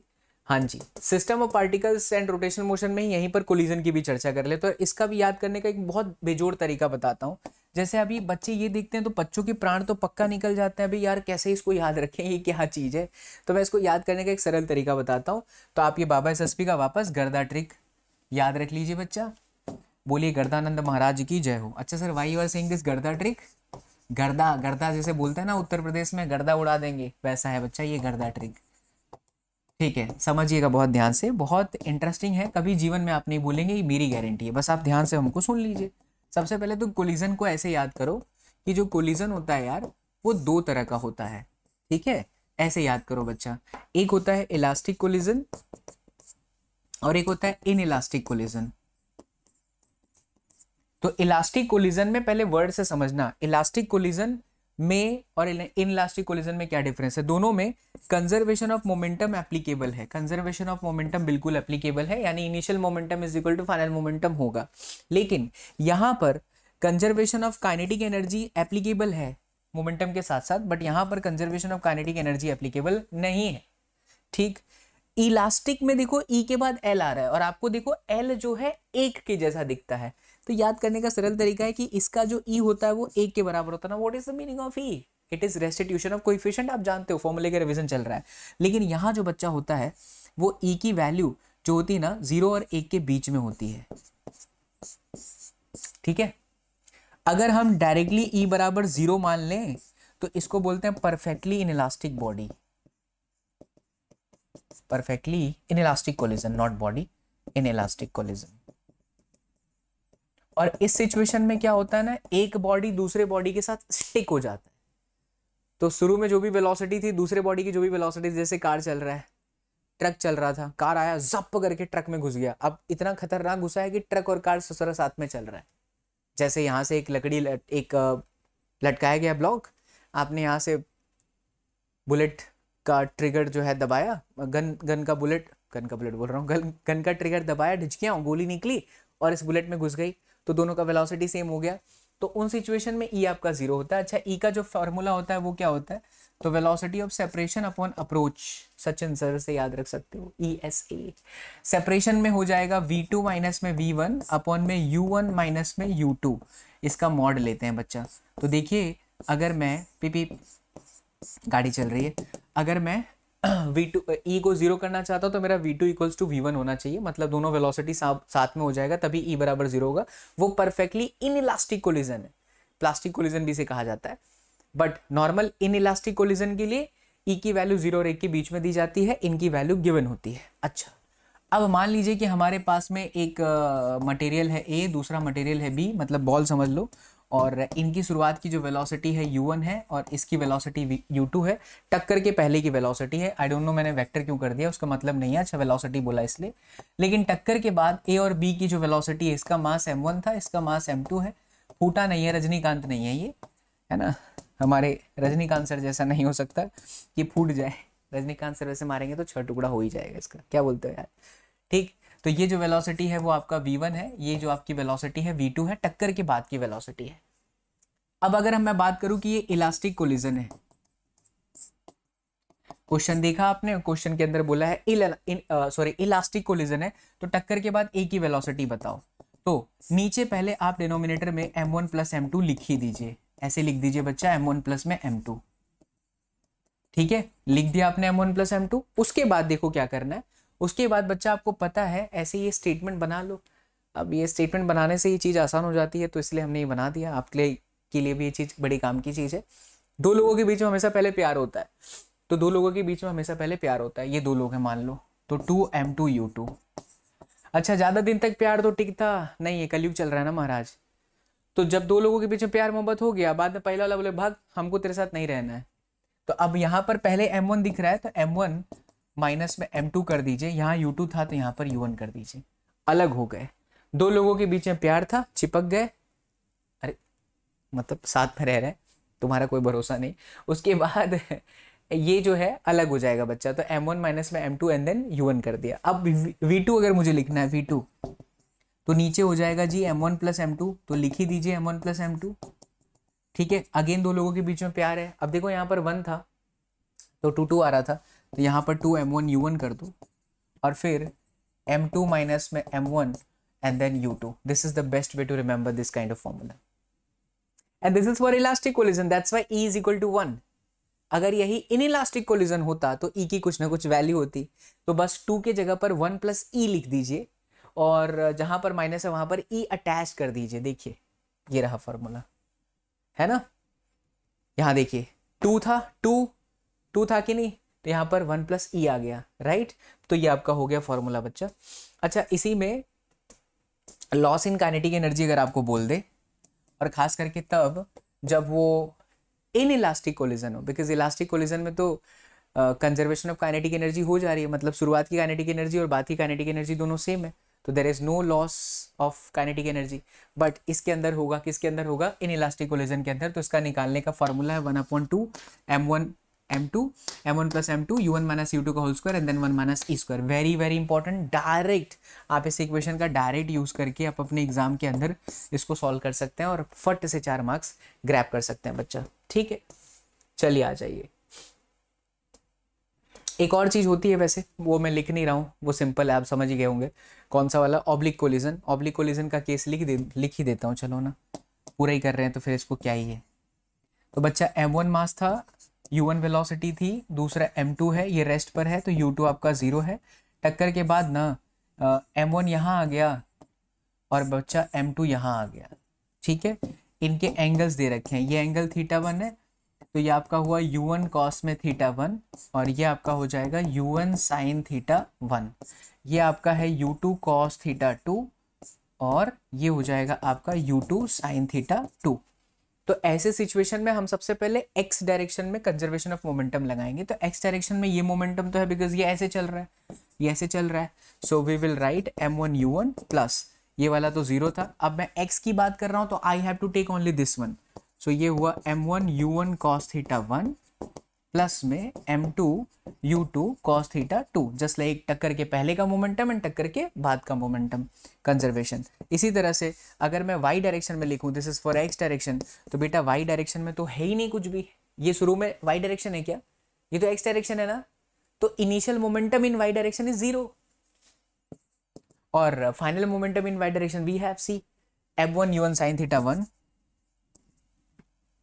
m1 u1 sin θ1, I should write minus y, ऐसा क्यों, क्योंकि वो नीचे की तरफ है, डायरेक्शन अपोजिट है, इसलिए यहाँ पर मुझे माइनस लेना चाहिए। तो ये हो गया आपका ऑब्लिक कोलिजन, एंड इसके अंदर भी आप कंजर्वेशन ऑफ काइनेटिक एनर्जी कह सकते हैं, half m1 u1 square plus half m2 u2, but यहाँ पर 0 है, is equal to half m1 v1 square plus half m2 v2 का square, because conservation of kinetic energy रहेगा ही रहेगा, ठीक है। अब बात करते हैं बच्चा ग्रेविटेशन की। तो सबसे पहले ग्रेविटेशन में आपका फोर्स का फॉर्मूला हो गया है, हमेशा अट्रैक्टिव होता है, मीडियम से इंडिपेंडेंट होता है, G m1m2/r², जहाँ G की वैल्यू फिक्स है 6.67 10⁻⁻11। इसका यूनिट निकाल दीजिएगा बिकॉज यूनिट आता है तो मीटर का क्यूब है, पर किलोग्राम, सेकंड का स्क्वायर है, किलोग्राम मीटर स्क्वायर पर सेकंड। ये किसका लिखा है, ये शायद कुछ गलती है का, 6.67 × 10⁻11। ये भी रुको मैं इसको सही करता हूँ। हाँ सही है बच्चा, 6.67 10⁻11 न्यूटन मीटर स्क्वायर अपॉन में किलोग्राम का स्क्वायर। तो newton metre square upon kg का स्क्वायर, उसको कन्वर्ट कर लीजिएगा तो आप उसे उस तरीके से भी याद रख सकते हैं। इसे हटा देते हैं, है ना, ठीक है। चलिए अब हम केपलर्स के लॉ की बात करें तो यार केपलर्स का लॉ बहुत ही इंटरेस्टिंग होता है। इसके क्वेश्चंस की प्रैक्टिस आपको अच्छे से कर लेनी चाहिए। आई होप कि आपको फॉर्मूला देख तो रहे हो, लेकिन इससे ज़्यादा इंपॉर्टेंट है इसका एप्लीकेशन।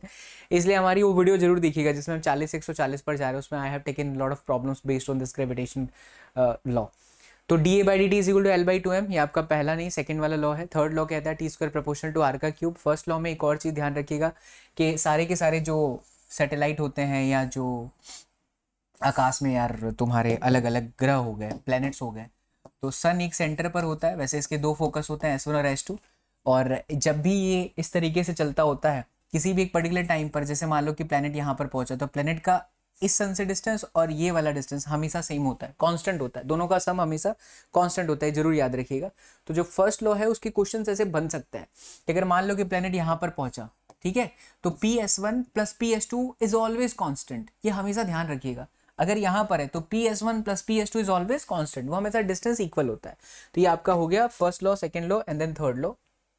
इसके अलावा अगर हम बात करें तो acceleration due to gravity, earth के सरफेस पर G_m⁻⁻r का square, due to height GH = bracket में GH = G1 - 2h/r। और एक और होता है बच्चा, ये जरूर कंफ्यूज मत होना, ये दोनों इक्वेशन अलग अलग सिचुएशन में लगते हैं। ये तब लगता है जब h की वैल्यू r से बहुत छोटी हो, बट कितनी छोटी हो ये भी तो बहुत इंपॉर्टेंट होता है। तो जब तक आपका h का जो वैल्यू है 320 किलोमीटर से नीचे है तब तक हम ये लगा सकते हैं। और 300 मतलब 5% ऑफ 64, ऐसे याद रखो, 5% ऑफ 6400 निकाल लीजिए इसको। तो 6400 × 5% बटे में 100, ये कटा 500 के 20 का 0, हाथ चले गए 2, 56 30 2 32, सही था मेरा आंकड़ा। 320 किलोमीटर, तो till 320 kilometre we can use this equation, but after 320 kilometre, जैसे मान लो कि h = r दिया है या h = 2r दिया है, do not use this equation, गलत हो जाएगा आपका। तो GH बराबर तब लगाइए G_r का स्क्वायर अपॉन r + h का होल स्क्वायर, ठीक है। ये हाइट से रिलेटेड वेरिएशन हो गया। अब अगर हम डेप्थ से रिलेटेड बात करते हैं, यानी कि अर्थ के सरफेस के अंदर हम जा रहे हैं, अर्थ के सरफेस से नीचे जा रहे हैं, तो GD = G ब्रैकेट पर -d अपॉन में r ही हो जाता है, ठीक है। ग्रेविटेशनल पोटेंशियल एनर्जी की बात करें तो माइनस में G_m1m2 अपॉन में R होता है बच्चा। यहाँ पर एक और चीज जरूर याद रखिएगा, एक डायरेक्ट क्वेश्चन बताता हूँ आपका एग्जाम में आता है। जैसे कि मान लो यहाँ पर एक ऑब्जेक्ट है जिसका मास m है, उसको मैं अर्थ के सरफेस से h जितने हाइट पर लेकर के जाना चाहता हूं, तो वर्क डन कितना करना पड़ेगा। जाहिर सी बात है वर्क डन निकालने का formula W = change in potential energy, but मैं आपको डायरेक्ट ट्रिक बताता हूं, याद रखना। ये होगा बच्चा mgh अपॉन 1 + h अपॉन में r। अब यहाँ पर दो कंडीशन, अगर हमारा h r से बहुत छोटा है तो हम इसको 0 कर देंगे कि नहीं कर देंगे, तो ये डायरेक्ट mgh हो जाएगा। सो W = mgh only when h is less than r। और यहाँ पर हम कहेंगे कि अगर मान लीजिए h तुम्हारे r के बराबर ही हो गया, h आपके r के बराबर ही हो गया, तो 1 + 1 2, तो W बराबर आ जाएगा mgr/2। ये नीट में डायरेक्ट पूछा गया है बच्चा, इसीलिए आप इसका उपयोग कर सकते हैं, बहुत फास्ट आपको ये आंसर दे देगा, ठीक है। चलो तो पोटेंशियल एनर्जी भी टाटा बाय बाय, जय हो। आते हैं अब हम बात करते हैं मैकेनिकल प्रॉपर्टीज ऑफ सॉलिड। 3 बहुत इंपॉर्टेंट फॉर्मूला, उसमें से एक है बच्चा, अगर आपको चेंज इन लेंथ बोल रहा है तो ρg_L² अपॉन में 2i या फिर mg_L अपॉन में 2ay। वैसे यंग मॉडुलस होता ही है y बराबर में FL अपॉन में a डेल्टा L। F की जगह पर आप mg लिख सकते हो, तो ये वही वाले फॉर्मूले को थोड़ा सा तोड़ दिया है, ठीक है। स्ट्रेस बोलता है खास करके थर्मल स्ट्रेस, तो y = अल्फा डेल्टा T हो गया, डेल्टा थीटा भी उसे कह सकते हैं। और अगर पोटेंशियल एनर्जी बोलता है तो half stress into strain into volume कर दीजिएगा, ये जरूर ध्यान रखिएगा। बाकी पॉइजन्स रेशियो तो अब आपके सिलेबस से जा चुका है। इसके अलावा स्ट्रेन आता है, स्ट्रेन डायमेंशन लेस है, डेल्टा L अपॉन में L। और एक आता है sharing strain, tan θ = x upon h। और एक होता है बच्चा volume strain, that is delta we upon में वी। और अगर आपको स्ट्रेस पूछता है तो स्ट्रेस में एफ अपॉन ए ही लगाता है, लेकिन इंटरमोलिकुलर फोर्सेस अपॉन में एरिया होता है बच्चा, ठीक है। ये बल्क मॉडुलस का फॉर्मूला है, माइनस में we delta P by delta P, compressibility bulk modulus का उल्टा हो जाता है, ठीक। इसे ये पॉइजन्स रेशियो इस बार आपके सिलेबस में नहीं है। हाँ, ये जरूर याद रखिएगा, relation between Y B and then S, तो Y is equal to 9b S upon में 3v प्लस एस। ये बहुत इंटरेस्टिंग है, आ सकता है इस बार। चलिए अब हम आगे बात करेंगे मैकेनिकल प्रॉपर्टीज ऑफ फ्लूइड की। तो मैकेनिकल प्रॉपर्टीज ऑफ फ्लूइड में सबसे पहले तो ये समझ लीजिए कि एब्सोल्यूट प्रेशर होता है, एक एटमॉस्फेरिक प्रेशर होता है और एक गॉज प्रेशर होता है। गॉज प्रेशर हम किसे कहते हैं? गॉज प्रेशर होता है कि एटमॉस्फेयर से कितना ज़्यादा, यानी P बराबर P A plus rho ji H, तो रो जी एच बराबर होगा P माइनस में पी ए। तो बेसिकली बच्चे ऐसे याद कर तो लेते हैं रो जी एच, लेकिन गलत है। रो जी एच है क्या? तो एक्स्ट्रा प्रेशर है। अब हम वो एक्स्ट्रा प्रेशर कैसे निकालेंगे? P माइनस में पी ए से। Got the point? यस। अच्छा, apparent weight of the body, इसको हम लोग क्या कहते हैं? आर्किमिडीज प्रिंसिपल भी कह सकते हैं। सो W bracket 1 minus rho upon में सिग्मा, जहां पर रो आपका डेंसिटी ऑफ लिक्विड है और सिग्मा आपका डेंसिटी ऑफ द बॉडी है। Equation of continuity AV is equal to always constant. इसके साथ साथ एक और चीज याद रख लीजिए बच्चा, अगर आपको बाइंड फोर्स निकालना है तो इसका फॉर्मूला जरूर माइंड में रखो, density of liquid, volume inside the liquid and then G। Please remember this equation. कोई भी चीज अगर फ्लोट कर रही है तो उसके बाइंड फोर्स को हमें mg के साथ कंपेयर कर देना है। Density of liquid, volume inside, G, and then आप इसे mg के साथ कंपेयर करके आप बहुत सारे सवाल बना सकते हैं, बहुत सारे मल्टीपल सवाल बना सकते हैं। बर्नौली का equation P plus half rho v square plus rho g y is equal to constant. यहाँ पर एक बहुत यूनिक क्वेश्चन पूछता है, अगर मैं इसको रोजी से डिवाइड कर दूं बेटा जी, इसको भी मैं रोजी से डिवाइड कर दूं मेरी जान, इसको भी रोजी से डिवाइड कर दूं, तो ये P बाई रोजी को प्रेशर हेड बोलते हैं। एंड रो से रो कटा, नहीं सॉरी, जी से जी कट जाएगा, और ये रो जी एच था ना, तो रो जी एच अपॉन में मैंने किससे डिवाइड किया? रो जी से, हाँ जी, ये कटा, एच बचेगा, तो ये आपका एलिवेशन हेड बोला जाता है। और वी स्क्वायर अपॉन 2g को हम वेलोसिटी हेड बोलते हैं। Elevation head, velocity head and then pressure head. Sometimes इसे जरूर याद रखिएगा, इसे हम क्वांटिटी भी बोलते हैं, कितनी क्वांटिटी बाहर आई, या फिर इसे वॉल्यूम फ्लक्स के नाम से भी जाना जाता है बच्चा। किस नाम से जाना जाता है? यस, वॉल्यूम फ्लक्स के नाम से भी जाना जाता है, ठीक है। चलो आ जाओ, कोएफिशिएंट ऑफ विस्कोसिटी की बात करें तो नीटा बराबर एफ एल अपॉन में v into A. Stokes law की बात करें तो 6 पाई नीटा आर एंड देन वी। इसके अलावा बच्चा और भी बहुत सारे इक्वेशंस है, जिसे मैं यहाँ पर लिख देता हूँ। नंबर 7 मैं चाहता था कि उसे लिख करके बताऊं, इसलिए उसे हमने इसके अंदर एड ऑन नहीं किया है। तो जैसे एक टर्मिनल वेलोसिटी है, इसका फॉर्मूला है terminal velocity. So terminal velocity Vt is equal to 2/9 and then r square g rho minus में रो नॉट अपॉन में नीटा। डायरेक्ट क्वेश्चन आ सकता है, इसके ग्राफ आते हैं बच्चा, ग्राफ ऐसा बनता है, इसका जरूर ध्यान रखिएगा कि पहले वेलोसिटी बढ़ती है बाद में कांस्टेंट हो जाती है। तो Vt with distance, Vt proportional to, इसके साथ ऐसा ही होता है कि जैसे शुरू में ये बढ़ता है, बाद में क्या होता है? कांस्टेंट होता है, राइट। तो ये टर्मिनल वेलोसिटी हो गया। फिर देखिए, फिर आता है आपका excess pressure. So excess pressure inside the bubble Pi minus में Po is equal to 4T by r and Pi minus में Po is equal to 2T by r. ये कब लगता है बच्चा? जब हमारे पास डबल फ्री सरफेस हो, 2 फ्री सरफेस, ठीक है। और ये कब लगता है बच्चा? जब हम लोग सिंगल फ्री सरफेस की बात करते हैं, तो सिंगल फ्री सरफेस में ये लगेगा 2T by are. Number 9, H बराबर में 2T cos theta divided by R rho G. ये किसके लिए है? कैपिलरी हाइट, कैपिलरी एक्शन में जो हाइट चलता है, ये उसका इक्वेशन हो गया। इसके अलावा सरफेस टेंशन के 2 फॉर्मूले हैं, T बराबर में F अपॉन में L, और दूसरा होता है बच्चा T बराबर में E अपॉन में A। जरूर ध्यान रखिएगा, E को वर्क डन भी कहा जाता है, which is T delta A, और F इज इक्वल टू आपका T इंटू L हो जाएगा, ठीक है। तो ये सारे इक्वेशंस आपके सामने हो गए। चलिए, ये जो कोएफिशिएंट ऑफ विस्कोसिटी है, इसका यूनिट जरूर याद रखिएगा, एग्जाम में डायरेक्ट पूछा जाता है। ये हालांकि MKS है, अगर आप इसे CJS में बनाना चाहें तो 9 सेकेंड पर सेंटीमीटर का स्क्वायर। ऑल राइट बच्चों, अब हम एंट्री मारते हैं थर्मल प्रॉपर्टीज ऑफ मैटर की। तो थर्मल प्रॉपर्टीज ऑफ मैटर में सबसे पहले सेल्सियस से अगर फ़ारेनहाइट जाना है तो ये डायरेक्ट इक्वेशन है, ठीक है। TC बराबर 5/9 TF माइनस 32, या TF is equal to 9/5 TC plus 32। अगर सेल्सियस से केल्विन में जाना है तो 273 ऐड करते हैं, और अगर सेल्सियस केल्विन से चाहिए तो माइनस 273 कर देते हैं। दिस इज फ़ारेनहाइट और केल्विन के बीच में relation 9/5 T, then minus 459.67 and then T is equal to 5/9 TF plus 255.37। Heat transfer का इक्वेशन Q बराबर KA T1 - T2 L upon में T। और देखिए न्यूटन्स लॉ ऑफ कूलिंग तो ये है ही नहीं अब आपके सिलेबस में, तो इसे हम हटा देते हैं।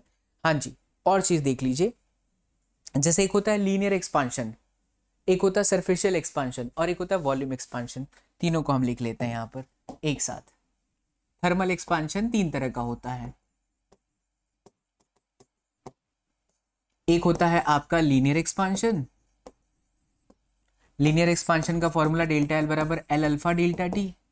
एक होता है सरफेशियल एक्सपांशन,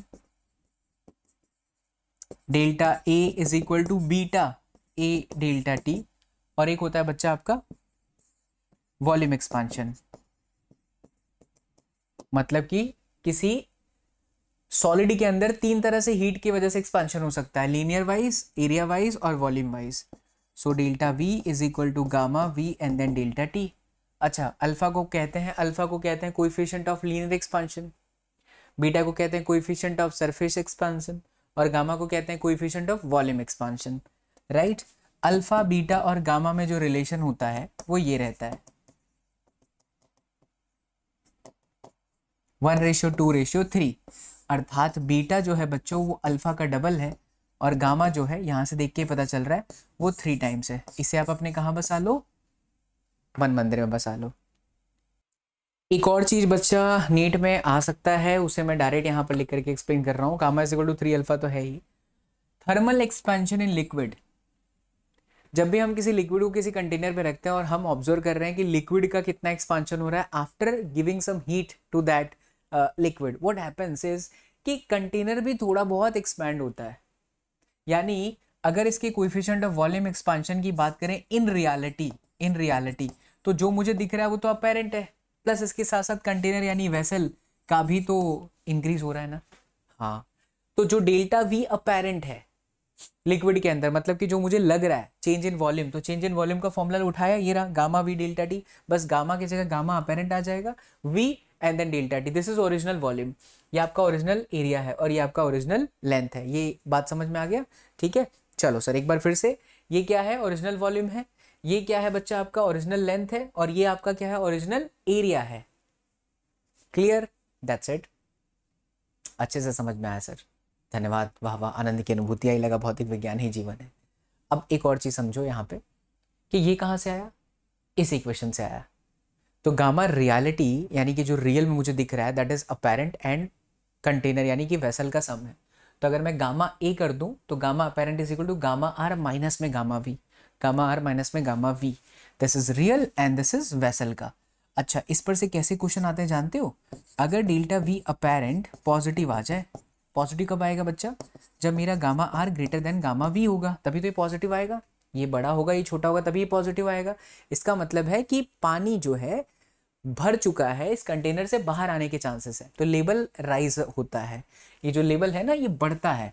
ऐसे क्वेश्चन बन सकते हैं, लेवल अप, लेवल बढ़ता है। यही सोचो, अगर ऐसा होता gamma R less than gamma V, तो ये आपका डिप जाता, नीचे की तरफ जाता, क्योंकि माइनस हो गया। तो माइनस जब आएगा इसका मतलब है कि लेवल फॉल्स, ये जो पानी की सतह है ना वो नीचे की तरफ चली जाएगी। अच्छा, लास्ट केस, अगर gamma R is equal to gamma V हुआ, इसका क्या मतलब है? ये पूरा स्टेप 0 हो गया।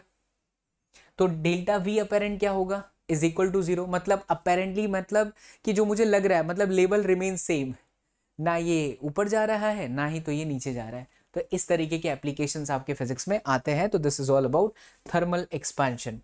अब बात करते हैं बच्चा थर्मोडायनेमिक्स की। तो सबसे पहले यार जो हमारा सबसे इंपॉर्टेंट इक्वेशन होता है वो यही है थर्मोडायनेमिक्स का first law, which is delta Q plus delta U is equal to delta W होना चाहिए। अच्छा, बाय मिस्टेक ये हुआ है, सही है क्या? नहीं नहीं नहीं, जैसे मान लीजिए कि अगर कोई हीट है, उसको अगर मैंने कुछ, कोई गैस है नॉट हीट, इसको मैंने कुछ दिया बच्चा, क्या दिया? क्यू अमाउंट का हीट दिया, तो ये वर्क डन करती है और इसके साथ साथ इसके एनर्जी में चेंज होता है। तो जो Q है ना वो आपका क्या है? E प्लस में W है। तो बेसिकली जो E है वो आपका Q माइनस में W है, यानी delta E internal is equal to Q minus में W। ये this is first law of thermodynamics. इसको मेयर्स लॉ भी कहते हैं। Cp minus Cr is equal to R, जरूर याद रखें। अलग अलग प्रोसेस होते हैं, जैसे आइसोथर्मल प्रोसेस है, तो आइसोथर्मल प्रोसेस में बच्चा टेम्परेचर कांस्टेंट रहता है, फॉर्मूला ये लगता है PV is equal to constant. Work done बोल ले तो mu R T ln V2 by V1, हम इसको तोड़ते हैं ln को, तो यहाँ लिखा जाता है 2.303 log V2 by V1। Isothermal process है, ओहो हो, this is not isothermal process, this is adiabatic process. Shukla ji, Shukla ji, शुक्लाइन से झगड़ा जब होता है ना तो शुक्ला जी का ऐसी गलती करते हैं। तो एडियाबेटिक प्रोसेस में आपका Q0 होता है, PV raise to gamma is equal to constant होता है, जहां गामा CP बाई CV है। This is the formula of work done, P1 V1 minus P2 V2 upon gamma minus में 1। चलिए आगे बढ़ते हैं। कार्नोट इंजन की बात करें तो N is equal to 1 minus में Q2 अपॉन में Q1, या फिर 1 माइनस में Q2 T2 बाई T1 कहते हैं। W आपका Q1 माइनस Q2 है, eta is equal to W divided by Q1 है। इसी में बच्चों अगर मैं इसकी बात कर लूँ, किसकी बात कर लूँ, कार्नोट इंजन के साथ साथ रेफ्रिजरेटर की,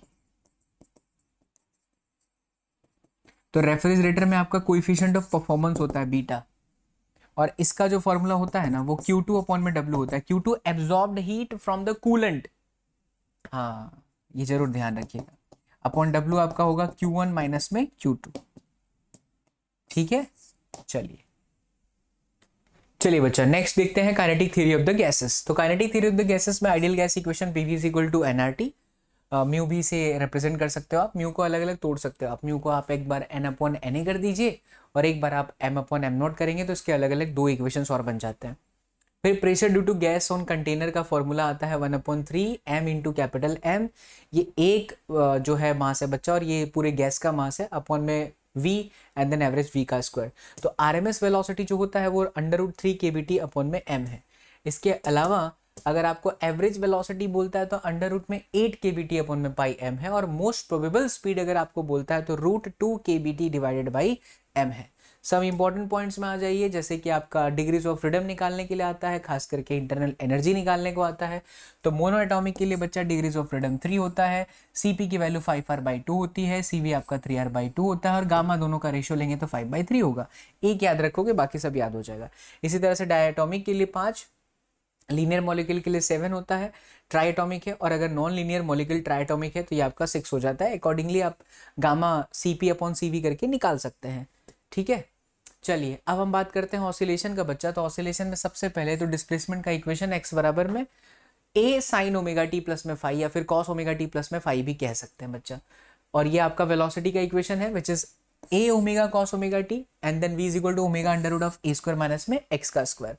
this is acceleration equation minus omega square a which is a sine omega T and then acceleration minus में omega square x। Potential energy half m omega square and then x square. Okay, kinetic energy is half m omega square bracket में a square minus में x का square. अगर हम total energy की बात करें तो half m omega square a square, इसी को बच्चा हाफ k a का स्क्वायर भी लिखा जाता है। सर ये k कहाँ से आया जल्दी बता दो। तो कुछ नहीं बच्चा, बहुत ही सिंपल है, ओमेगा स्क्वायर बराबर होता है k अपॉन में m। सो k आपका होता है m ओमेगा का स्क्वायर, नहीं हाँ ना, अरे omega is equal to under root k upon में m यार। ओमेगा इज इक्वल टू क्या होगा, अंडर रूट में k अपॉन में m, और ओमेगा क्या होता है 2 पाई बाई कैपिटल T, तो यह आया अंडर रूट में k अपॉन में m। सो T बराबर में हो गया 2 पाई अंडर रूट में m अपॉन में k। बुझैली, वहीं से तो आया ये। ठीक है, चलिए नेक्स्ट है बच्चा for physical pendulum 2 pi under root L upon mgd। बहुत कम चांस ये पूछे बिकॉज ये थोड़ा सा जेई मेंस में आता है, लेकिन यहाँ अगर आ गया तो हमें घबराना नहीं है। Super position of 2 SHMs, 2 SHM है, S1 sign omega T, A1 sign omega T और दूसरा ओमेगा टी प्लस डेल्टा। तो इसको वेक्टरली हमें जोड़ना होता है, जैसे हम वेक्टर्स को जोड़ते हैं ना वैसे जोड़ते हैं। तो under root of A1 square plus A2 square plus 2A1 A2 cos delta, जहां पर डेल्टा दोनों ही वेक्टर के बीच का एंगल है बच्चा। ठीक है बच्चों, तो इस तरीके से हम इसको वेक्टरली ऐड करेंगे, ओके, एम्पलीट्यूड को। अब बात करते हैं वेव की। तो वेव में आपका प्रोग्रेसिव वेव अगर है और खास करके पॉजिटिव x डायरेक्शन में चल रहा है then you have to use this equation, और अगर नेगेटिव x डायरेक्शन में चल रहा है तो a sine K X plus omega T plus में phi. Velocity of the wave omega by K, lambda by capital T, lambda F भी होता है, k को हम वेव वेक्टर कहते हैं, and this is velocity of transverse wave under root T upon में mu. Effect of density on velocity of sound में दो वेलोसिटी का रेशियो लिया गया है तो अंडर रूट में रो वन अपॉन में रो टू, यानी इन्वर्सली प्रोपोर्शनल टू रो होता है। एंड टेम्परेचर वाइज अगर देखा जाए तो वी डायरेक्टली होता है बच्चा, that is V is directly proportional to root T. तो देखो V1 के सामने टी है और V इसके सामने ये है, क्योंकि ये आपका इसको कैल्विन में बदलना है तो 273 हमने इसके अंदर एड ऑन करना है। चलिए, स्टैंडिंग वेव का equation 2a sin kx cos omega T, this is frequency of normal modes of oscillation NV/2L। और standing waves in closed organ pipe तो 2n-1 V अपॉन में 4L होता है, ठीक है। इसको हम ओपन पाइप वाला भी फॉर्मूला बोल सकते हैं। फिर इसके अंदर बहुत सारे इक्वेशंस आते हैं, किसके किसके, जैसे कि फर्स्ट हार्मोनिक है, सेकंड हार्मोनिक है, थर्ड हार्मोनिक है, उसे जरूर आप समझ लीजिए। जैसे NV अपॉन में 2L है, अब मैं यहाँ पर 1 रखूँगा तो फर्स्ट हार्मोनिक हुआ, n बराबर 2 रखूँगा तो फर्स्ट ओवरटोन या सेकेंड हार्मोनिक। बीट अगर आपको निकालने को बोलता है तो फ्रीक्वेंसी का डिफरेंस लीजिए, या तो F1 माइनस F2 होगा या तो F2 माइनस में F1 होगा। बाकी डॉपलर्स इफेक्ट इस चैप्टर्स में से अब कट चुका है तो अब वो आने की संभावना बिल्कुल है ही नहीं। अब बात करते हैं हम क्लास 12 के फॉर्मूले के अंदर, यानी chapter number 15 which is electric charge and field. तो सबसे पहले आपका फोर्स का इक्वेशन ये तब लगता है बच्चा जब दो चार्जेस के बीच में किसी भी तरह का मीडियम ना हो, बट अगर मीडियम होता है तो F upon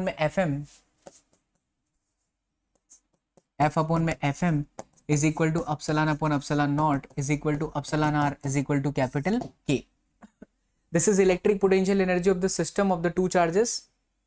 work done is change in potential energy, तो K Q1 Q2 bracket 1 upon R1 minus में 1 अपॉन में R2 हो जाता है। इलेक्ट्रोस्टैटिक पोटेंशियल का relation delta V is equal to delta U upon में Q भी रहता है।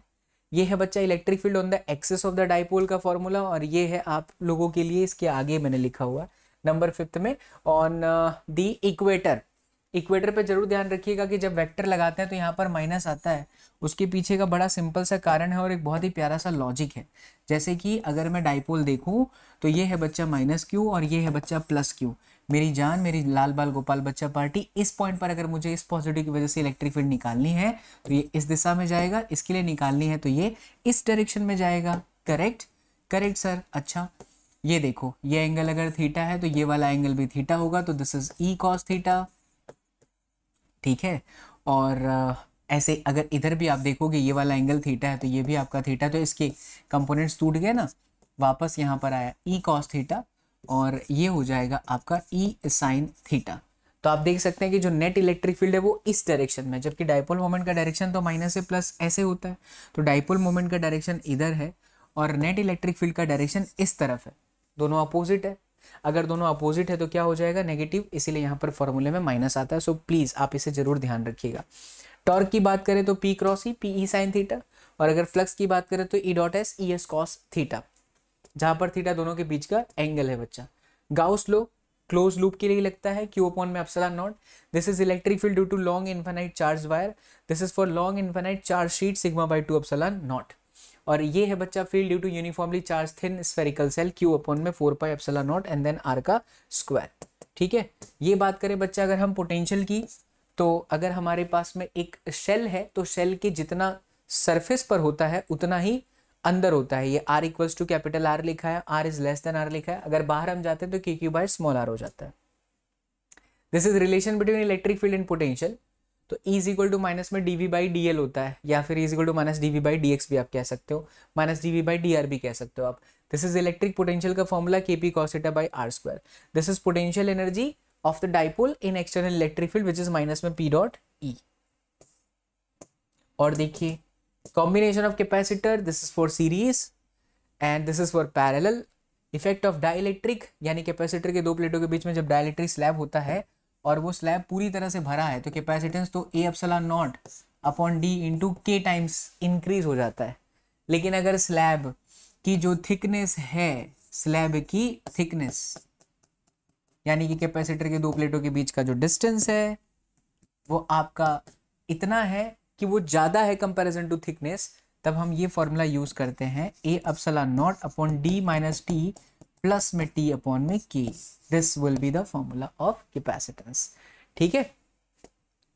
चलो, ये है electrostatic stress sigma square upon 2 epsilon not. ये कैपेसिटेंस का फॉर्मूला अगर ऐसे सिचुएशन में दिया हुआ है तो कैपेसिटर के दो प्लेटों के बीच में डिस्टेंस D है, एक जो स्लैब है वो इस तरीके से रखा हुआ है और दूसरा जो स्लैब है आपका ऐसे है, दोनों के बीच में ये है, तब आप ये इक्वेशन लगाएंगे। वैसे ये ज़्यादातर जेई मेंस में मैंने देखा, अभी तक कभी भी इसको नीट में नहीं पूछा गया है, तो मैं यहाँ पर लिख भी देता हूँ। अगर ये आप भूल भी जाओ तो कोई बात नहीं, बट प्लीज़ याद रखना, क्या पता एग्जाम में आ जाए, तो रिस्क नहीं ले सकते काके, इसलिए ये दे दिया है मैंने। ठीक है, चलिए, कैपेसिटेंस पैरेलल प्लेट के बीच का A epsilon naught divided by D, and this is energy of the capacitance which is half C V का स्क्वायर क्यू वी बाई 2, या फिर क्यू स्क्वायर अपॉन 2 सी भी कहते हैं। Energy density half E square epsilon में not. चलिए बच्चा, अब हम बात करते हैं करंट इलेक्ट्रिसिटी का। तो सबसे पहले करंट इलेक्ट्रिसिटी में आप रेजिस्टेंस का इक्वेशन जानिए, which is rho L upon ए।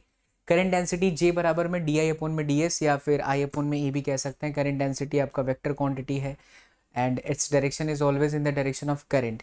फिर कंडक्टेंस 1 अपॉन आर होता है, this is drift velocity E E upon capital M into tau, इसे टाउ समझना, which is a relaxation time. इनके सारे units and dimension formula is equally important. अब अगर मैं V D is equal to J बराबर में एनी वी डी से अगर हम वी टी को सब्जेक्ट बनाए वी डी को, तो E capital E upon M into tau तो है ही, लेकिन करंट का equation in terms of number density ये है N E A V D. This is resistivity equation M upon N E square tau. Resistivity का ठीक उल्टा कर दीजिए तो सिग्मा हो जाएगा, विच इज कंडक्टिविटी, यानी एनी स्क्वायर टाउ अपॉन में एम। मोबिलिटी अगर चाहिए तो वी डी अपॉन में E. This relation is very very important, this is relation of resistivity with temperature. So rho T equals to rho naught bracket 1 plus alpha T minus में T naught. Now बच्चा see, potential difference across a cell during discharging. तो V बराबर में ई minus में I are लगाना होता है, इसको बोलते हैं potential difference across the charging. V is equal to E minus में आई आर है।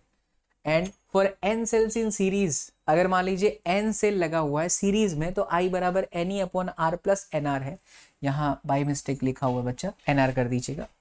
And for N identical cells in the parallel across capital R, तो आई बराबर में हमको लगाना है एन ई अपॉन में N R and then plus में आर। चलिए बात करें वेस्टर्न ब्रिज की, तो R one upon R two is equal to R three by R four. And अगर मुझे एक अननोन रेजिस्टेंस चाहिए with the help of meter bridge, तो हमारा इक्वेशन है आर एल अपॉन में 100 माइनस में एल। पोटेंशियोमीटर तो अब आपके सिलेबस में है ही नहीं, तो इसे अब हमें पढ़ना नहीं है। चलिए, ये है कुछ कॉम्बिनेशन जिन्हें एक साथ देखते हैं। सीरीज कॉम्बिनेशन में दिया हुआ है, तो फिर ई इक्विवेलेंट डायरेक्टली हमें को जोड़ना होता है। जरूरी नहीं है हमें हर बार जोड़ना होता है, हमें सिंबल देखना होता है। जैसे मान लो बैटरी को इस तरीके से लगाया गया, ये बैटरी का प्लस है, ये माइनस है। प्लस से ही करंट निकलती है तो करंट का डायरेक्शन इधर है, प्लस से ही करंट निकलती है तो करंट का डायरेक्शन इधर है, दोनों का डायरेक्शन सेम है, that's why we have to add. अगर यही बैटरी ऐसे कनेक्टेड होती तो इसका करंट इधर जा रहा है, लेकिन इसका करंट इस डायरेक्शन में जा रहा है, अब हो गया अपोजिट, तो हमें E1 माइनस में E2 लेना है। ठीक है, यह है parallel combination E1 R2 plus E2 R1 upon में R1 प्लस R2, और यह है mixed grouping of the cell. किसी एक लाइन का एनी है तो इसका मतलब सबके सब पैरेलल है, तो सबका सेम ना हो जाएगा, बिकॉज पैरेलल में वोल्टेज क्या होता है बच्चा, सेम होता है। तो E equivalent is equal to n times of E। Equivalent resistance series में ये है आपका पैरेलल में, और ये है equivalent resistance in mix grouping of the cell. वहीं करंट की अगर हम बात कर लें तो बच्चा N E upon N R plus R, अगर सब सेम है तो यहाँ पर है E equivalent upon R plus R equivalent, I is equal to V upon में आर से ही किया हुआ हर जगह पर, तो ये आपके लिए हो जाएगा।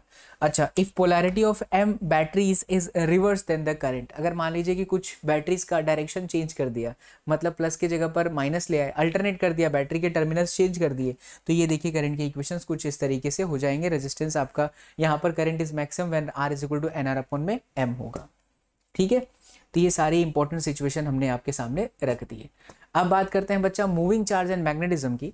तो मूविंग चार्ज एंड मैग्नेटिज्म को बहुत बेहतरीन तरीके से यहाँ हमने लिखा हुआ है। लॉरेंज फोर्स सबसे पहले जान लो।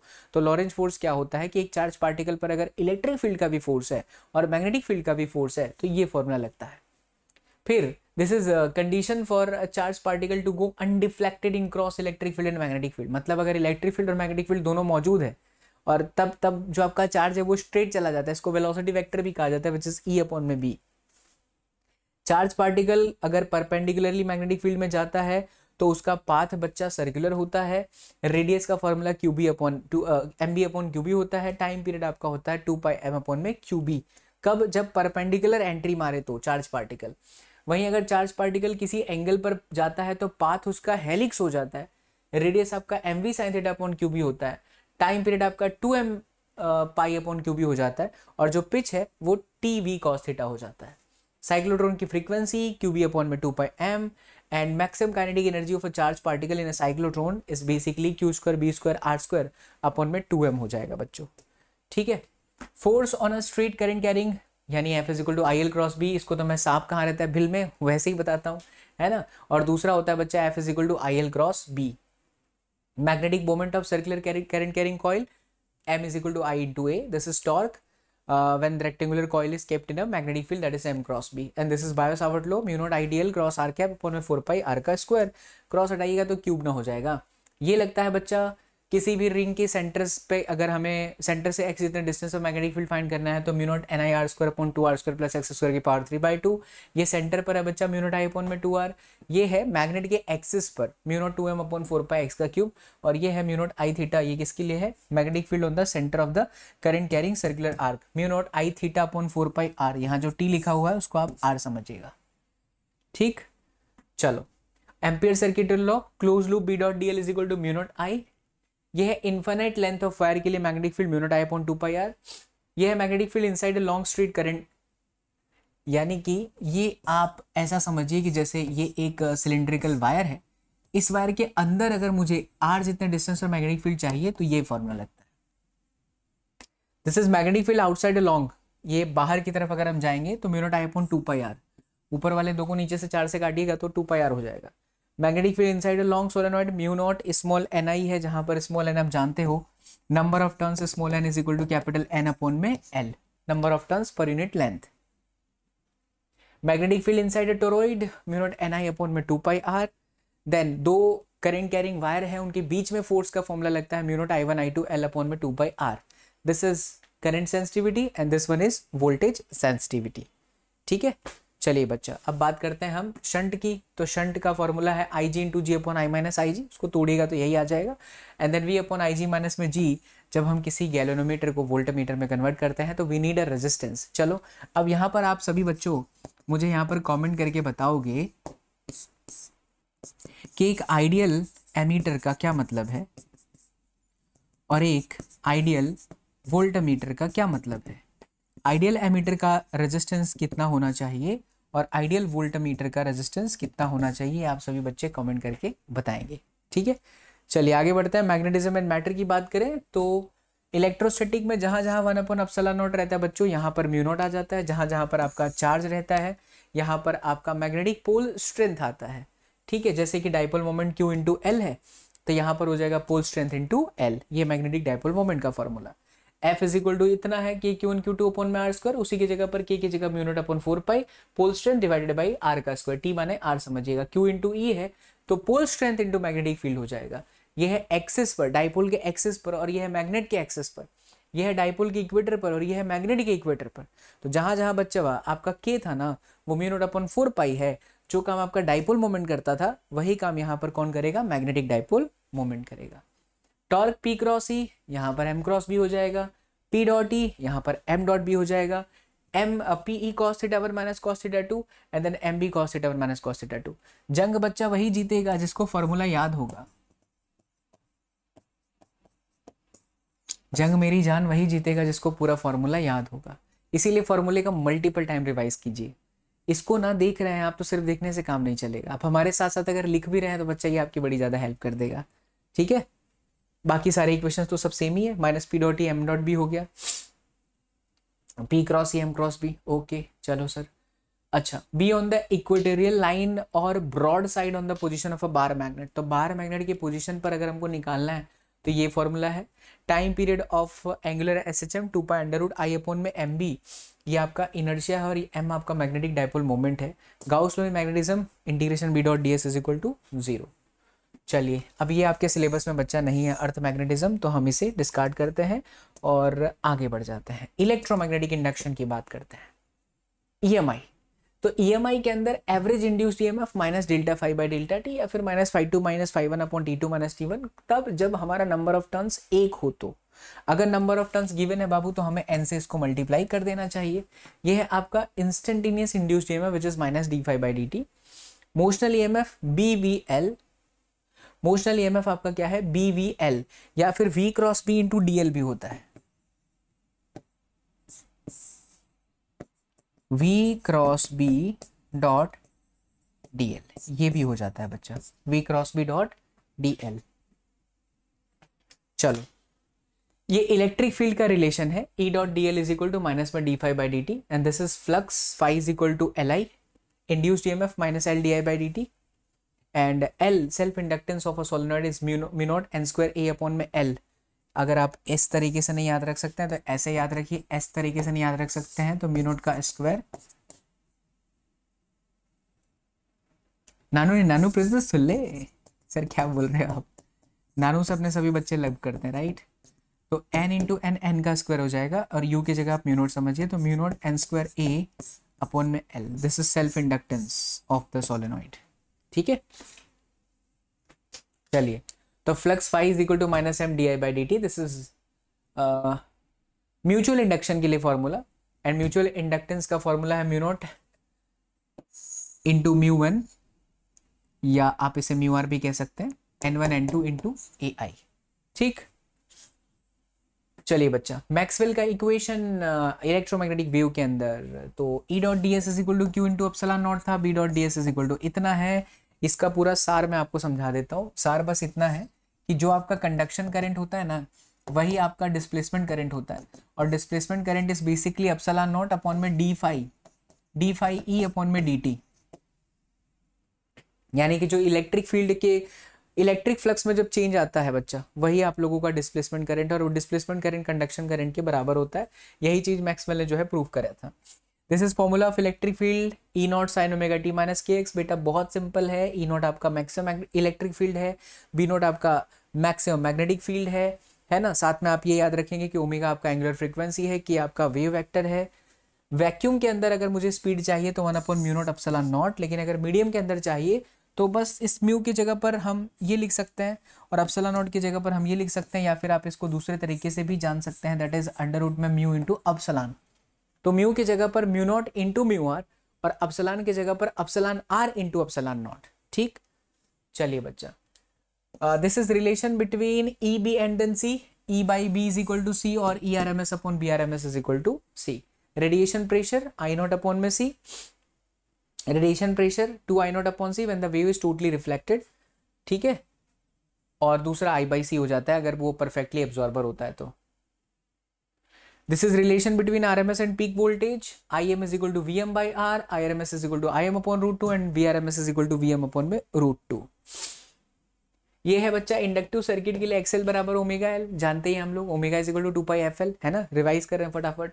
करंट आपका वी अपॉन एक्सएल हो जाएगा। कैपेसिटिव सर्किट है, मतलब उसके अंदर सिर्फ और सिर्फ कैपेसिटर है, तो एक्सी बराबर 1 upon omega C, this is capacitive reactance, and I is equal to क्या हो जाएगा, वी अपॉन में एक्सी हो जाएगा।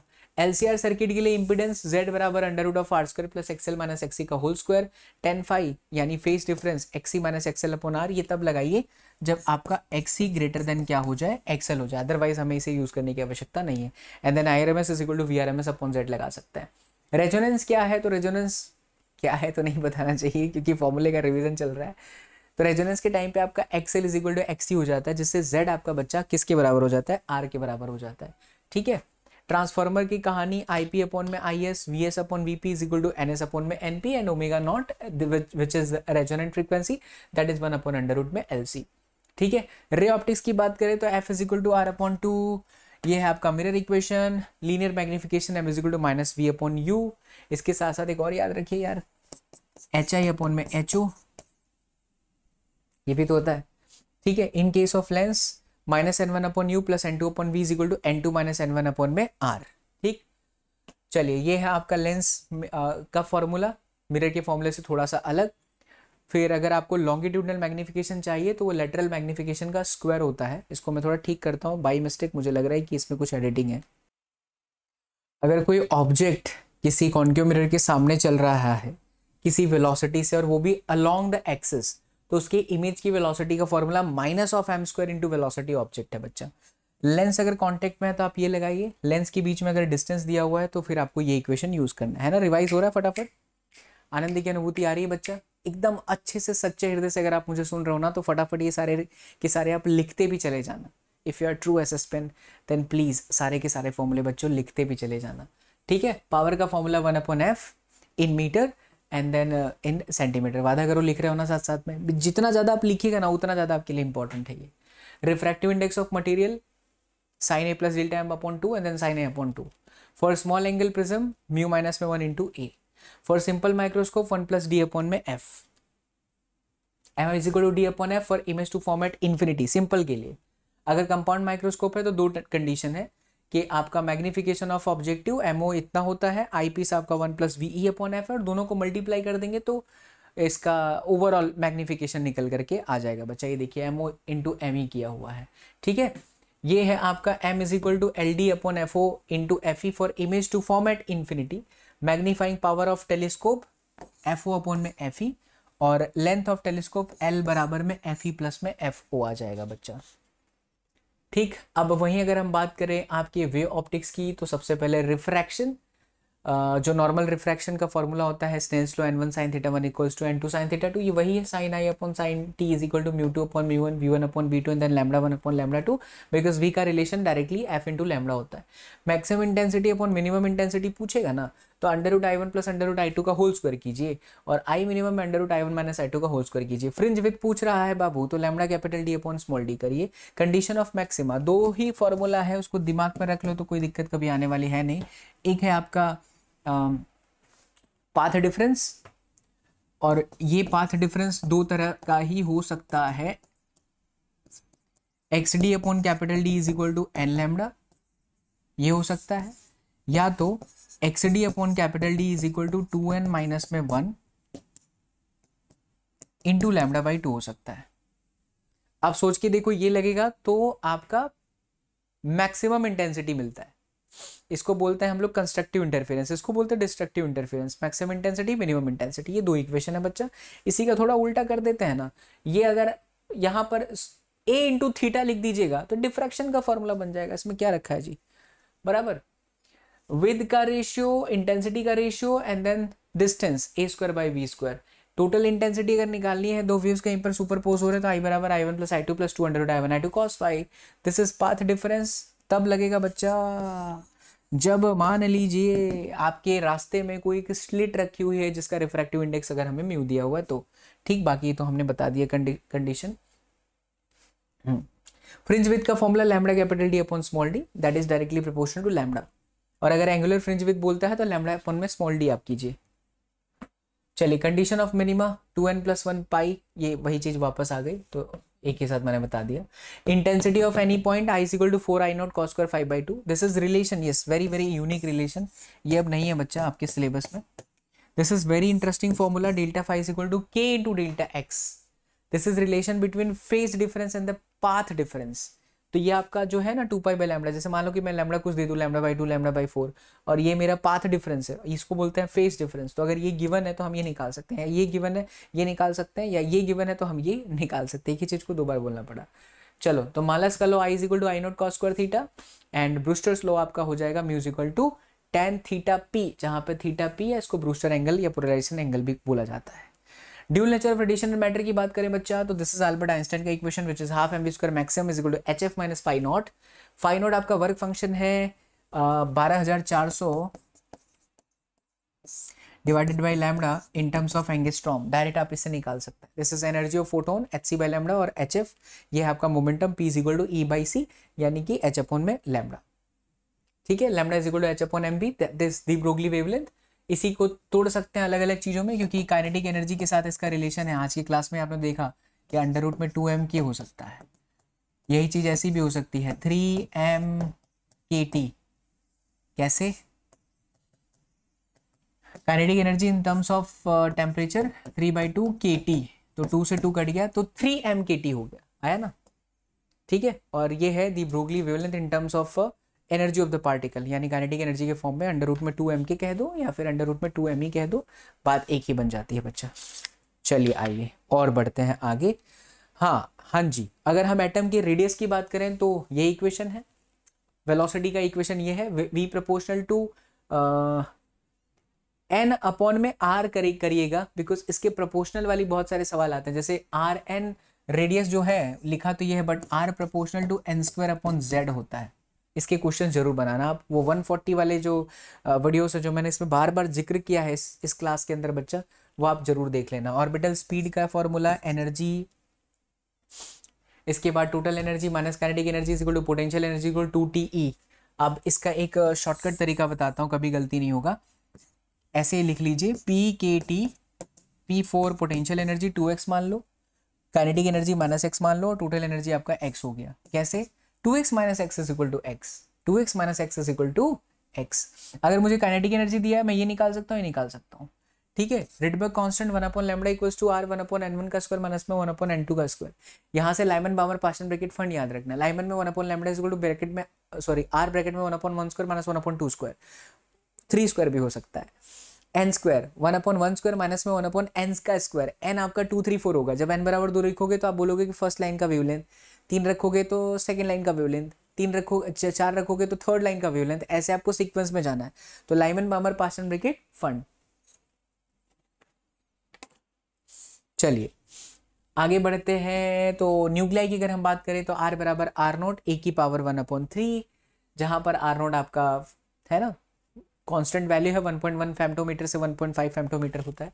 इसके क्वेश्चंस बने हुए भाई साहब, जरूर इसको अच्छे से याद रख के जाइएगा। ये आपका मास नंबर है एंड टोटल बाइंडिंग एनर्जी निकालने का तरीका है ZMB प्लस NMN माइनस में कैपिटल M, और उसको 931 से मल्टीप्लाई किया जाता है। तो अब ये सब तो आपके हैं नहीं सिलेबस में, तो इसकी खास हमें आवश्यकता नहीं है और हमें परेशान भी नहीं होना है। चलिए आखिरी चैप्टर पर चलते हैं, और आखिरी चैप्टर में भी अब कुछ बचा ही नहीं है, लॉजिक गेट ही बचा हुआ है, बाकी सारे तो कट चुके हैं आपके सिलेबस से। ये जरूर याद रखना, इंट्रिंसिक सेमीकंडक्टर NE बराबर NH बराबर NI, लेकिन अगर एक्सट्रिंसिक सेमीकंडक्टर तो NE इंटू NH बराबर NI का स्क्वायर होता है, बराबर। ट्रांजिस्टर नहीं है आपके सिलेबस में, कॉमन एम्पलीफायर इस बार भी नहीं है बच्चा, सब कट चुका है। लॉजिक गेट से रिलेटेड बातें आप याद रखो। और गेट में आपका x प्लस वाई होता है, नॉर गेट में x प्लस वाई का बार होता है, नॉट गेट में आपका इस तरीके से बार होता है, एंड गेट में मल्टीप्लीकेशन होता है, नैंड गेट में x डॉट वाई का बार होता है। इसके अलावा X Y plus X Y का बार और x bar y plus Y X bar. आप कमेंट करके बताएंगे, बिकॉज मैंने ऑलरेडी इसको बहुत अच्छे से पढ़ा दिया है। बताइए ये कहाँ यूज होता है। ये इनमें से एक XOR है और एक XNOR गेट है, ठीक। तो ये आप जरूर याद रखेंगे बच्चा। इसके अलावा एक और चीज है कि अगर a बार का बार होता है तो वो a हो जाता है, a प्लस b का बार होगा तो a बार डॉट b बार होगा। इसको डी मॉर्गन लॉ भी कहा जाता है, ठीक है। इससे बहुत सारे क्वेश्चंस आपके बन जाते हैं एंड दैट्स इट। तो यहाँ पर इस वीडियो के अंदर बच्चों हमने पूरा का पूरा 11th और पूरा का पूरा जो 12th है उसको समराइज किया है। मैंने आपको ये भी बताया कि कहाँ कब कैसे किसको क्या यूज करना है, ठीक है। तो एक एक फॉर्मूला बड़े ही इंपॉर्टेंट है, आप इसको अपनी नोटबुक में लिख लीजिए, अपने दोस्तों के साथ इस वीडियो को शेयर भी कर दीजिए, बिकॉज आज आपका 29 हो गया है यार, बहुत कम समय बचा हुआ है। जितना अधिक से अधिक आप इसको लिख लिख करके पढ़ेंगे वो आपको याद होता जाएगा। बहुत बहुत शुक्रिया बच्चा। ये वीडियो आपको हेल्पफुल लग रही है तो जरूर शेयर कीजिएगा एंड अपना प्यारा सा एक मीठा सा कॉमेंट भी छोड़ते हुए जाएगा, बिकॉज उससे मुझे हिम्मत मिलती है और मेहनत करने के लिए जोश आता है। So thank you so much. See you all in the next class. Till then, do whatever you want to do, man, but don't trouble your mom. Take care. Love you all. Jai Hind.